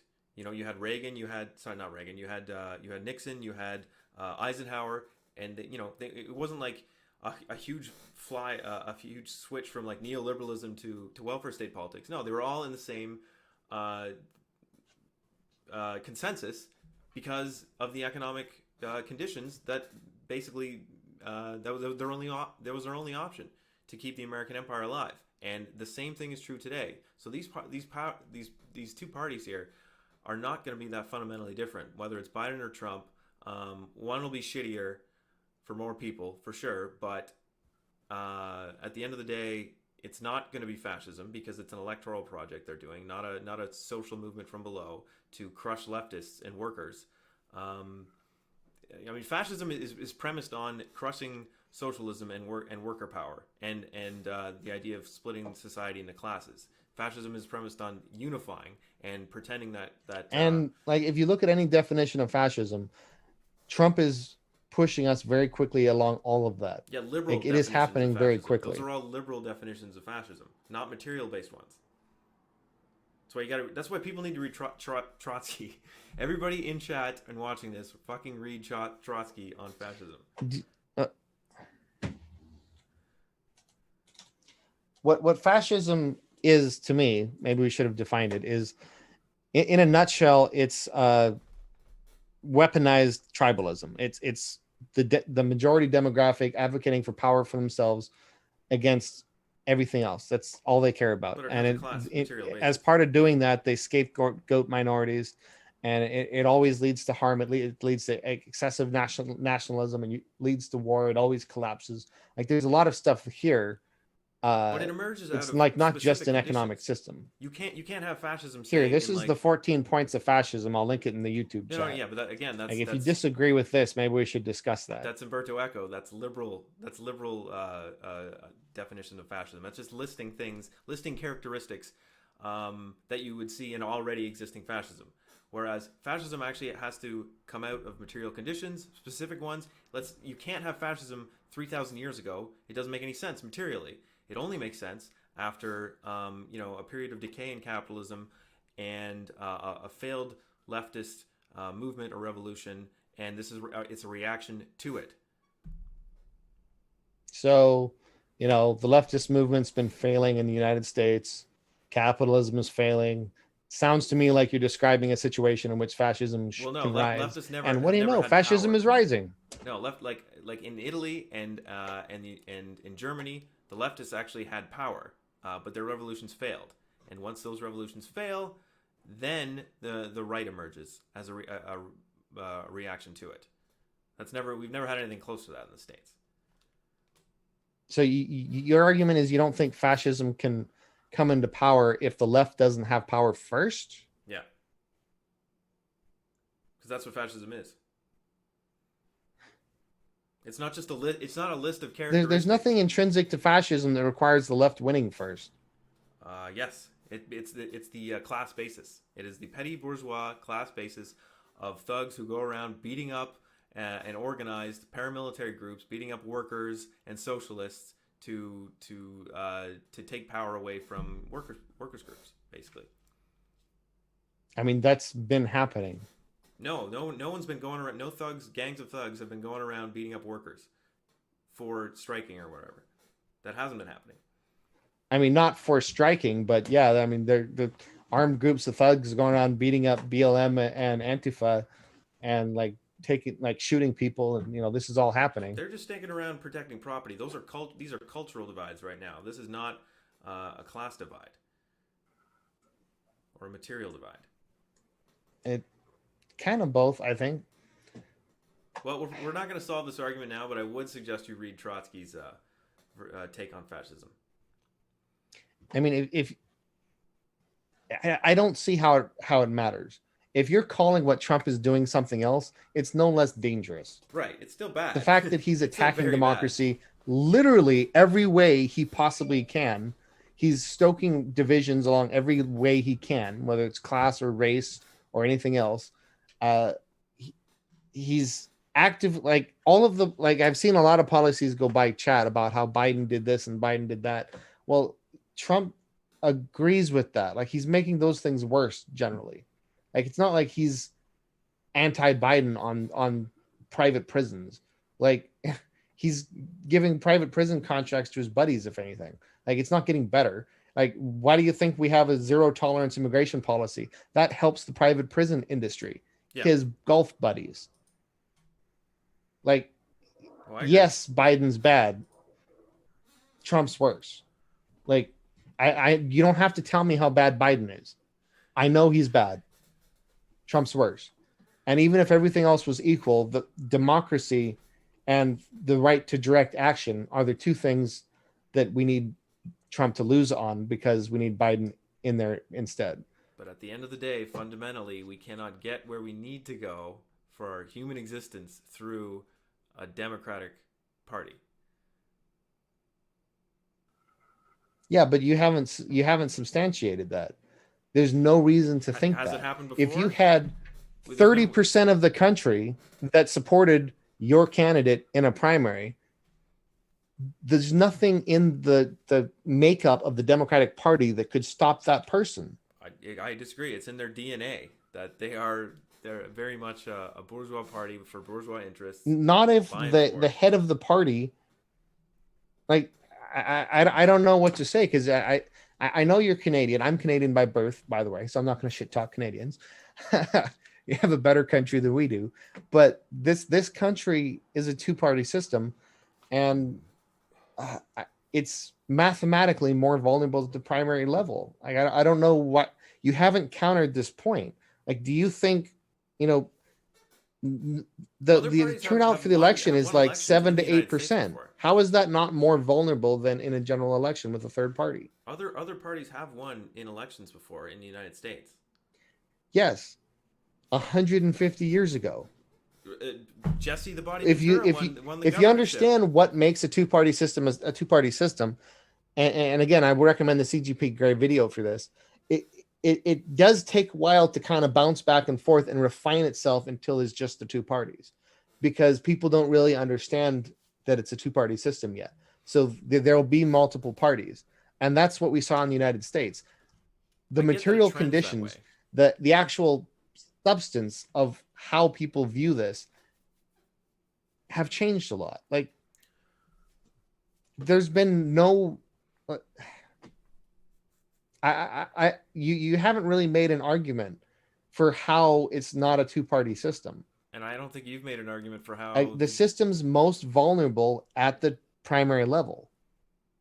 Do you disagree with that? No, I agree with that. Think? Okay.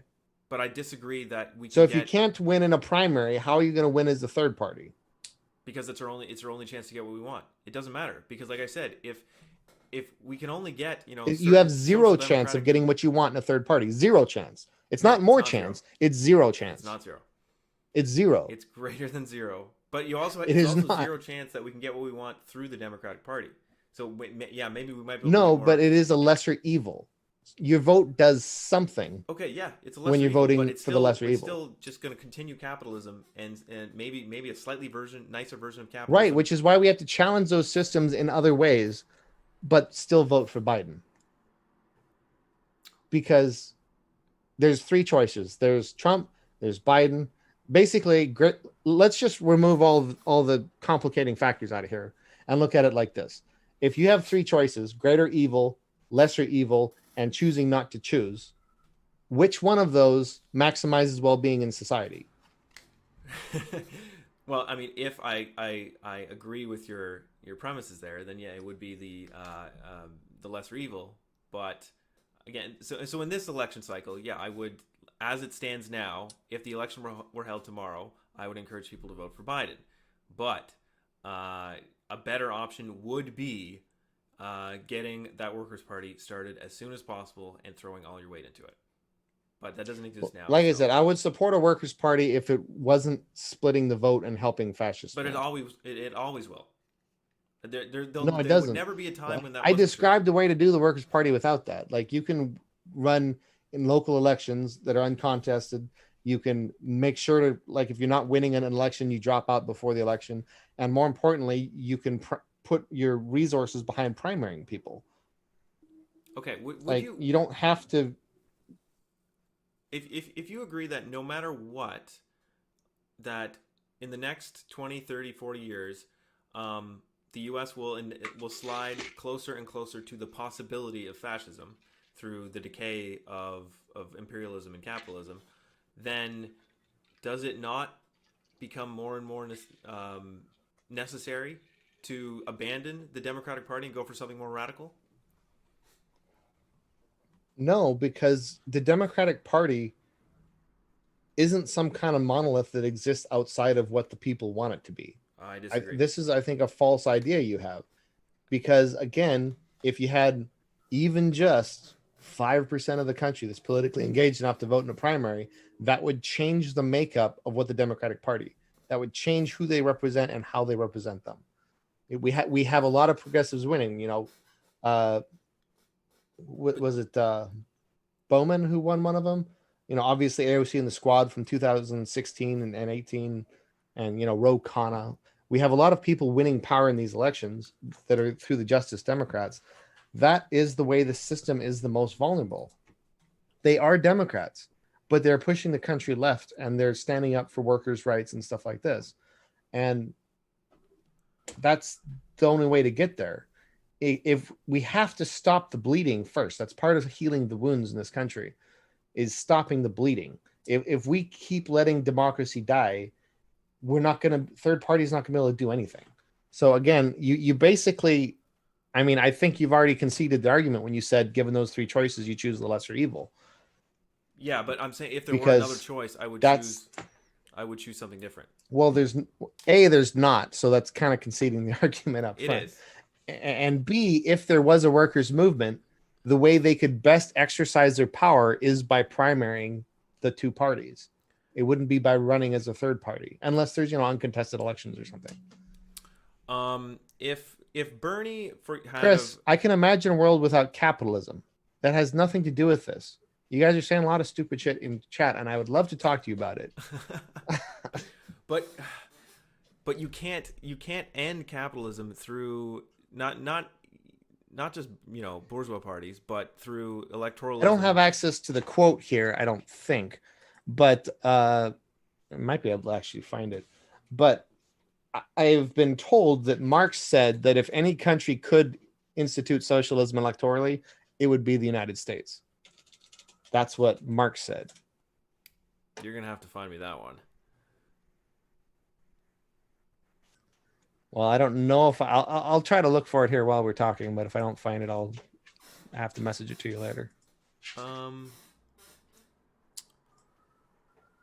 Matt J says why does he want to reinforce the current system if he knows it's wrong? If you know, this is another thing a lot of leftists think. They think that voting is going to reinforce the system. No, but versus what? Not voting? You think not voting challenges the system? Right now, half the country doesn't vote. Is that a threat to the establishment? No, they fucking love it. That means they don't have to court as many people. They don't have to spend as much money. I think he means strengthening the democratic, like you said, the democratic protections. For elections. Strengthening democracy? I think so. Like you don't. If you value democracy, and our democracy is imperfect, you don't challenge it by giving up the little democracy you have. That's kind of dumb. That's no challenge. That doesn't help democracy.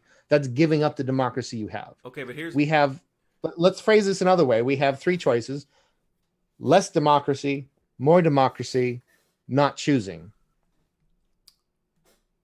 There's only one of these things that helps democracy.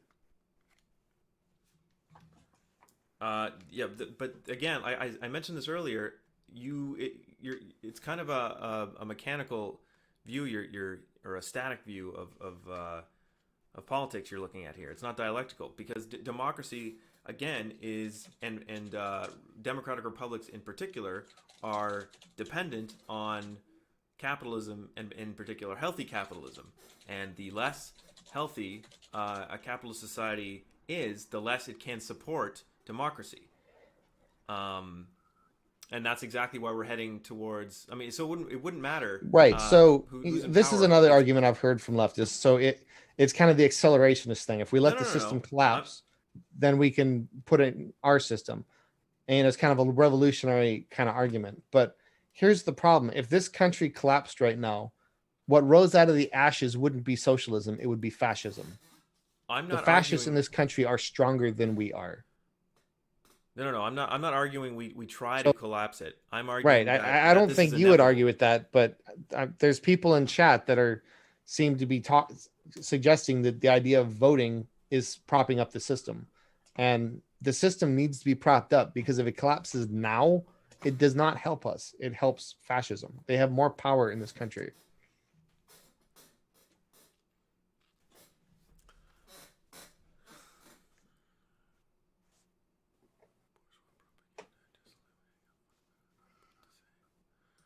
Lesser evils. This is. Did you find the quote? So Um, Chris like I Morlock said, I says don't this know is. if I can find Sorry. it. I'm gonna scan real quick. I'm gonna scan for it real quick, but I can't actually read all this and maintain a conversation. I don't know how people like Vosh do that. He somehow like reads chat while he's talking and debating and playing games like all at the same time, which is crazy to me. Juan del Pueblo says, talk to people on the street. People would have voted and supported Bernie if he had gone independent. Yeah, it's like some of them would, probably more than the Green Party got last time. Instead of 1%, it would have been 5%. But enough to actually beat the two-party system. That would only happen if you had a polarizing incident such that feeds that movement.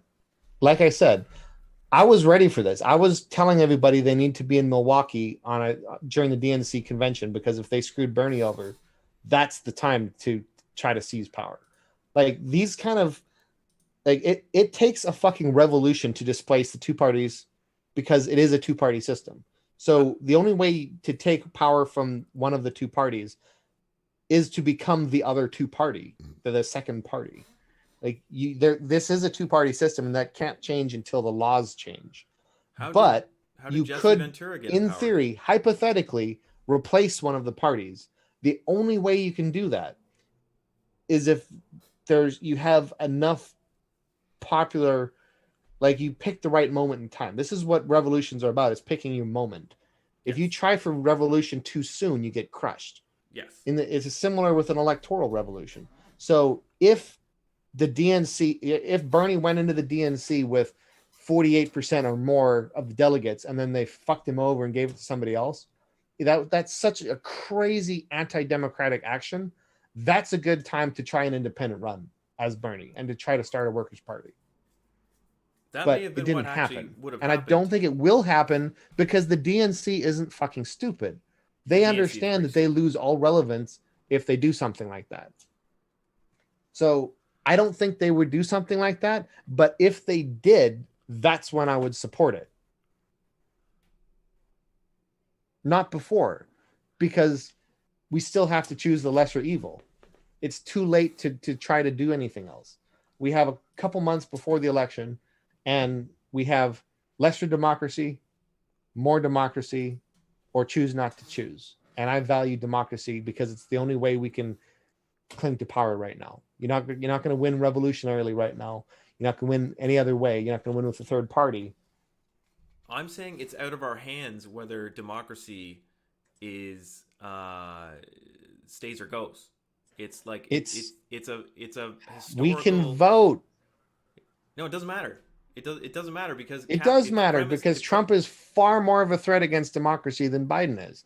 And we can vote, and our votes do matter. Democracy can't function if capitalism collapses and you get a kind of neo feudal system where you just have oligarchs and serfs at the bottom. There's no basis for democracy at that point, which is why we're heading in that direction, and democracy is eroding all over the world.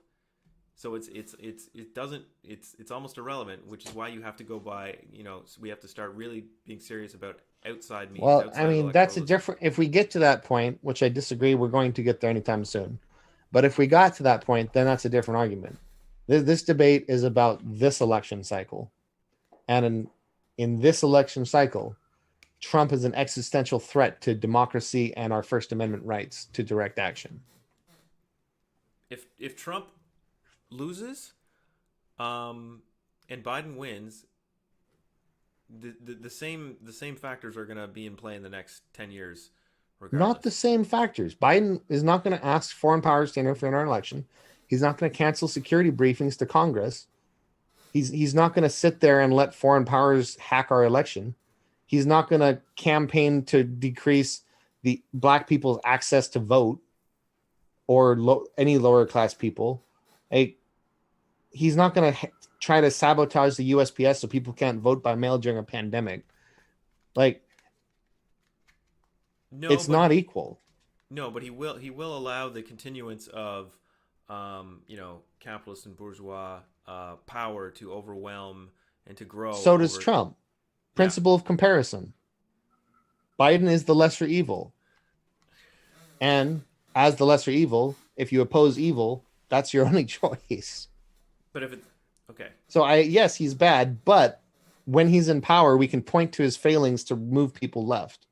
so So we yeah, can get more people in the primary I can next only time. agree that he's the lesser evil in this particular situation, because there is no workers' party. But if there was a workers' party, then I would disagree. But Workers' Party wouldn't change the fact that it's a two-party system. no, Matt, it if wouldn't. you believe this is the United States is a two-party system only because of rhetoric, then debate me on it, because it's actually systemically a two-party system, Then how did Jesse Ventura because win that's in how first Minnesota? past the post works in a presidential system. How did Jesse Ventura win in Minnesota? He's a celebrity in a small pond. What if That's a whole lot different if than winning the AOC and Bernie, who are presidency. celebrities, quit and became I'm not against third parties running races that they think they can win. If you did polling and 40% of the country said they'd vote for a workers' party, it might be worth a shot. But in a presidential election where you don't have that, it's not going to happen. Yes, if the Green Party can run for House of Representative seats and win, go for it. But if they're not going to win, they should drop out of the election before it happens. the popularity of both parties is pretty low when you poll Americans. Um, so I mean, I think that's an indication. And yet, third parties are not becoming more relevant. Actually, I forgot to bring this link out. Third party voters from 2016 are backing Biden 2-1. Third parties, if anything, seem to be getting less relevant. But yeah, because those parties aren't fundamentally offering. They're just kind of they're offering tweaks to the system. They're not offering any fundamental change. So you think there's this massive vacuum, Yes, which if there was a workers' party would like fill. with the Nature right abhors a vacuum. I with the think if right there was that rhetoric. many people looking for it, it would already exist. No, because And that doesn't change the fact that it wouldn't exist. I agree with you that if you did the rhetoric correctly, there would be kind of a vacuum there. But that doesn't change the fact that the way a workers' party could best use its power would be from within the primary system, because that's how the system works. I mean, mathematically, you need less people to win a primary election than you do a third party in a general election. Way less people. That's an unavoidable mathematical fact. Okay. I think we should. We've been 2 hours. We should probably end it there. If you want to wrap it up, or maybe answer some comments in the stream. Yeah, absolutely. So, again, I'm Steve. My channel is Re-Vera. I'll link it real quick. Definitely appreciate anybody watching my videos, subscribing, all that fun stuff. Excuse me. I don't ask for donations because I don't need them personally. If people donate to me, I'm keeping it in a fund I want to use toward a future leftist cause that I'm working on the details of. But I would say if you wanted to donate something, don't donate to Solitariat here. So great guy, great channel. So help him out. But I would appreciate, subscribers and comments and all that fun stuff. Yeah, throw a Vera sub. Definitely would like to have conversations with other people because this is an important topic. And I think the stakes are as high as they could be. Even though that they're to a leftist, it might not seem like there's a big difference between Trump and Biden. One enemy is a whole lot easier to fight than the other. So vote for the enemy that's weaker and easier to fight. Weaker? You think the Democrats are going to be weaker? To fight, absolutely, because they're not going to black bag us, iron fist us. They're not going to bring in the military to suppress our general strikes. They're not going to blah blah blah, all that stuff. They're not going to attack democracy. They're not going to label us domestic terrorists and suppress us. I think there's plenty of evidence around the world and historically that liberal bourgeois parties will do that almost as much as right-wing ones have. But I digress. Okay, so that was a good chat. We did not come to an agreement, and I don't think I won that $500. But yeah, I think your strongest point. No, Go ahead. Yeah, go ahead. I think we should try to summarize. So you can summarize. I would like to try to find some, go back to kind of the points of it and the logic of it and see if we've moved on anything. Sure.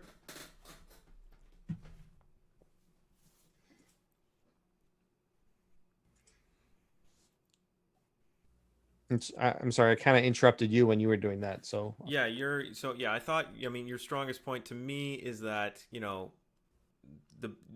electorally, the smartest thing to do is, if you want quick results, is to primary in the Democratic Party. But because I believe it's impossible to get what we want through the Democratic Party, it's a moot point, and that we have to, despite how hard it is, we have to go outside of the two-party system and do our own thing, and not even necessarily focus on electoral politics themselves, but pressuring the capitalists. So if you put enough pressure on capitalists through general strikes and stuff, they will pressure the bourgeoisie and the Democrats to do what you want. Right. We agree on the necessity of direct action. That's not something we disagree on. And I think you said the quicker result is through the primary, and I think quick is what matters here. But I still so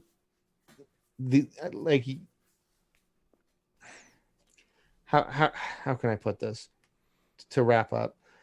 I had a point, I lost it. We have been going too long. Should have looked at chat. They're arguing over who's been making the better points and getting the most reactions. To be fair, I was reacting to both of you guys, Chris and Matt. So it might have sounded to you that I reacted to one of you more than the other, but I wasn't really. What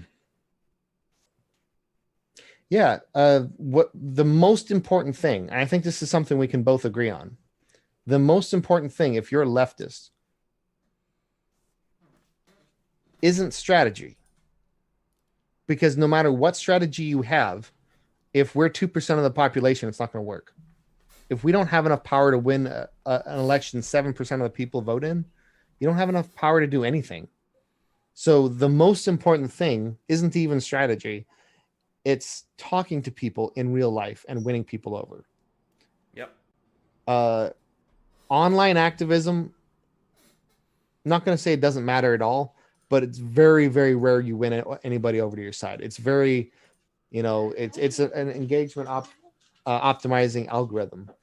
And it's just caters to not very nuanced takes and hot takes, and that's not what wins people over. The best way to win people and change their beliefs, you have to break through their defenses first. You have to build rapport with people in person, and then I've read a bunch of studies on this. I'd like to link, but people change their opinion a lot better once somebody reinforces parts of their identity they're outside of the part you're challenging. So if you're friends with somebody and you build up this identity around whatever your interests are, like you're a personal trainer. So if you're buddies with some gym rats and you talk exercise, and that's kind of you're building up that part of your identity and your rapport, then when you eventually go to politics, it's easier for them to move on it because they're not as wrapped up in that identity. Whereas in like an online discussion, it kind of comes straight into the politics of it, and you never have this chance to do this. So if you care about the left, meet some people in real life, make some friends, and start kind of nudging them left. Because I think if we all win one person to our side, we'll double our movement. And if we do that every year, we're going to double our movement every year. Like right. That's ultimately what we need to do. Got to get the ones and twos. Yep. Pick them up one at a time. It's every one of us. We have to actually move people. Like that's the most important thing we can do, is win people to our side. Because if we don't have enough politically active people who want to change the system, we can't change the system no matter how we try to change the system. So I think that's something we'll all agree on. And well, let me add to that. It's not just winning over to our side. It's that our side needs to be organized, and it needs to have a leadership that has a strategy, a defined strategy. That's not just kind of blowing in the wind and reacting to every uprising and movement and the happening in the news. We need to be proactive, and we need to have plans for things, long-term plans, and which is why you need an organized vanguard of comrades and cadres who study this the social change and the history of it, because we can't. I'll be honest. The whole idea of a vanguard party seems really LARPy to me, but it's something I'd be open to discussing. I just don't see how it would do much. But it is important to win people over, and this is we do need coordinated leadership. So you guys should all vote for me and start following my channel so I can be that leadership for you. No, but I am going to be like, that's my whole next oncoming series is talking about how the left can win, because a lot of this stuff that a lot of leftists advocate for, I don't think is ever going or isn't going to win in any kind of period of time we need. So to me, it's a lot more effective and more likely to win quickly in the short term to advocate for systems like Norway has than it is to advocate for like a full socialist state and the vanguard party and we need to revolt and take over the capital. Like that kind of talk just terrifies normies. It's not likely to win them to your side. There's a pipeline for this. This is why the right has been growing in power, because they're very good at pipelining people. You don't have to say the word vanguard party. You just say, join our party. We have leadership who knows what they're talking about. Yeah, I mean, if it's done correctly, I would probably agree with it. But the way I hear leftists talking about it just sounds very LARPy and would terrify normies who don't really understand what you're talking about. I suppose, but that's usually leftists talking to other leftists. So you can't get my content on MSNBC. No, we wouldn't use the same scientific social language on MSNBC as we would talking to each other, though. No, I was replying to chat there. Oh. It's rather offensive. MSNBC doesn't advocate for socialism. I do. It's just I'm pragmatic about how to get there. There's a huge difference there. Are they giving you shit? Chris Warlock? They've been giving me shit the whole time, and I haven't been able to debate to counter them because we were going flat out. Play nice, boys. All right. Well, that should be all right. Unless you have anything Oh, they don't else. need to play nice. They just need to actually message me and we can talk. Yeah, that'd be Don't good have to too. play nice. Let's just give me an opportunity to respond to your criticisms because I can't obviously debate chat while I'm debating you. But anyway, yeah, we agree. We need to win people to our side, and a workers' movement is important, even if we disagree on whether it should be a third party or not. It should be a party because it needs that political All right. organization as one. If we're not moving as one, then we're just a collection of individuals. In neoliberalism, we can't do shit. Um, Even if we disagree, we have to move as one, and that's the importance of a party. Well, I agree. You need leadership. Uh, I'm a libertarian market socialist. I value liberty. I oppose unjustified hierarchy, but hierarchy in and of itself isn't a bad thing. Leadership is typically more efficient and effective. And I think a lot of these kind of more anarchist people's movement that we've seen in the United States, like Occupy and Antifa and BLM, have suffered for the lack of organization and Oh yes, discipline. very much. So that's something we would agree on to a certain extent. It sounds like, but we probably have to discuss it more. All right. Yeah, Well, Biden might not make it. That's why it's more important for you to vote for him. There's one. He's the lesser evil. Anyway. all right. So, Rivera. Should we all wrap right, it up? you're gonna end stream. I wanted to ask a couple things. I'm not sure if you want to ask me to ask them to you on stream or not. So, just You wanted to see ask how me? you're doing, whatnot. Yeah. Is it about on this topic? No. Oh, then maybe we should go. We should do it off stream. Yeah. No worries. Okay. All right, guys. Well, thanks, for guys. watching. Like I said, message me. Yeah. Message Rivera. Subscribe to him. Follow him on Twitter.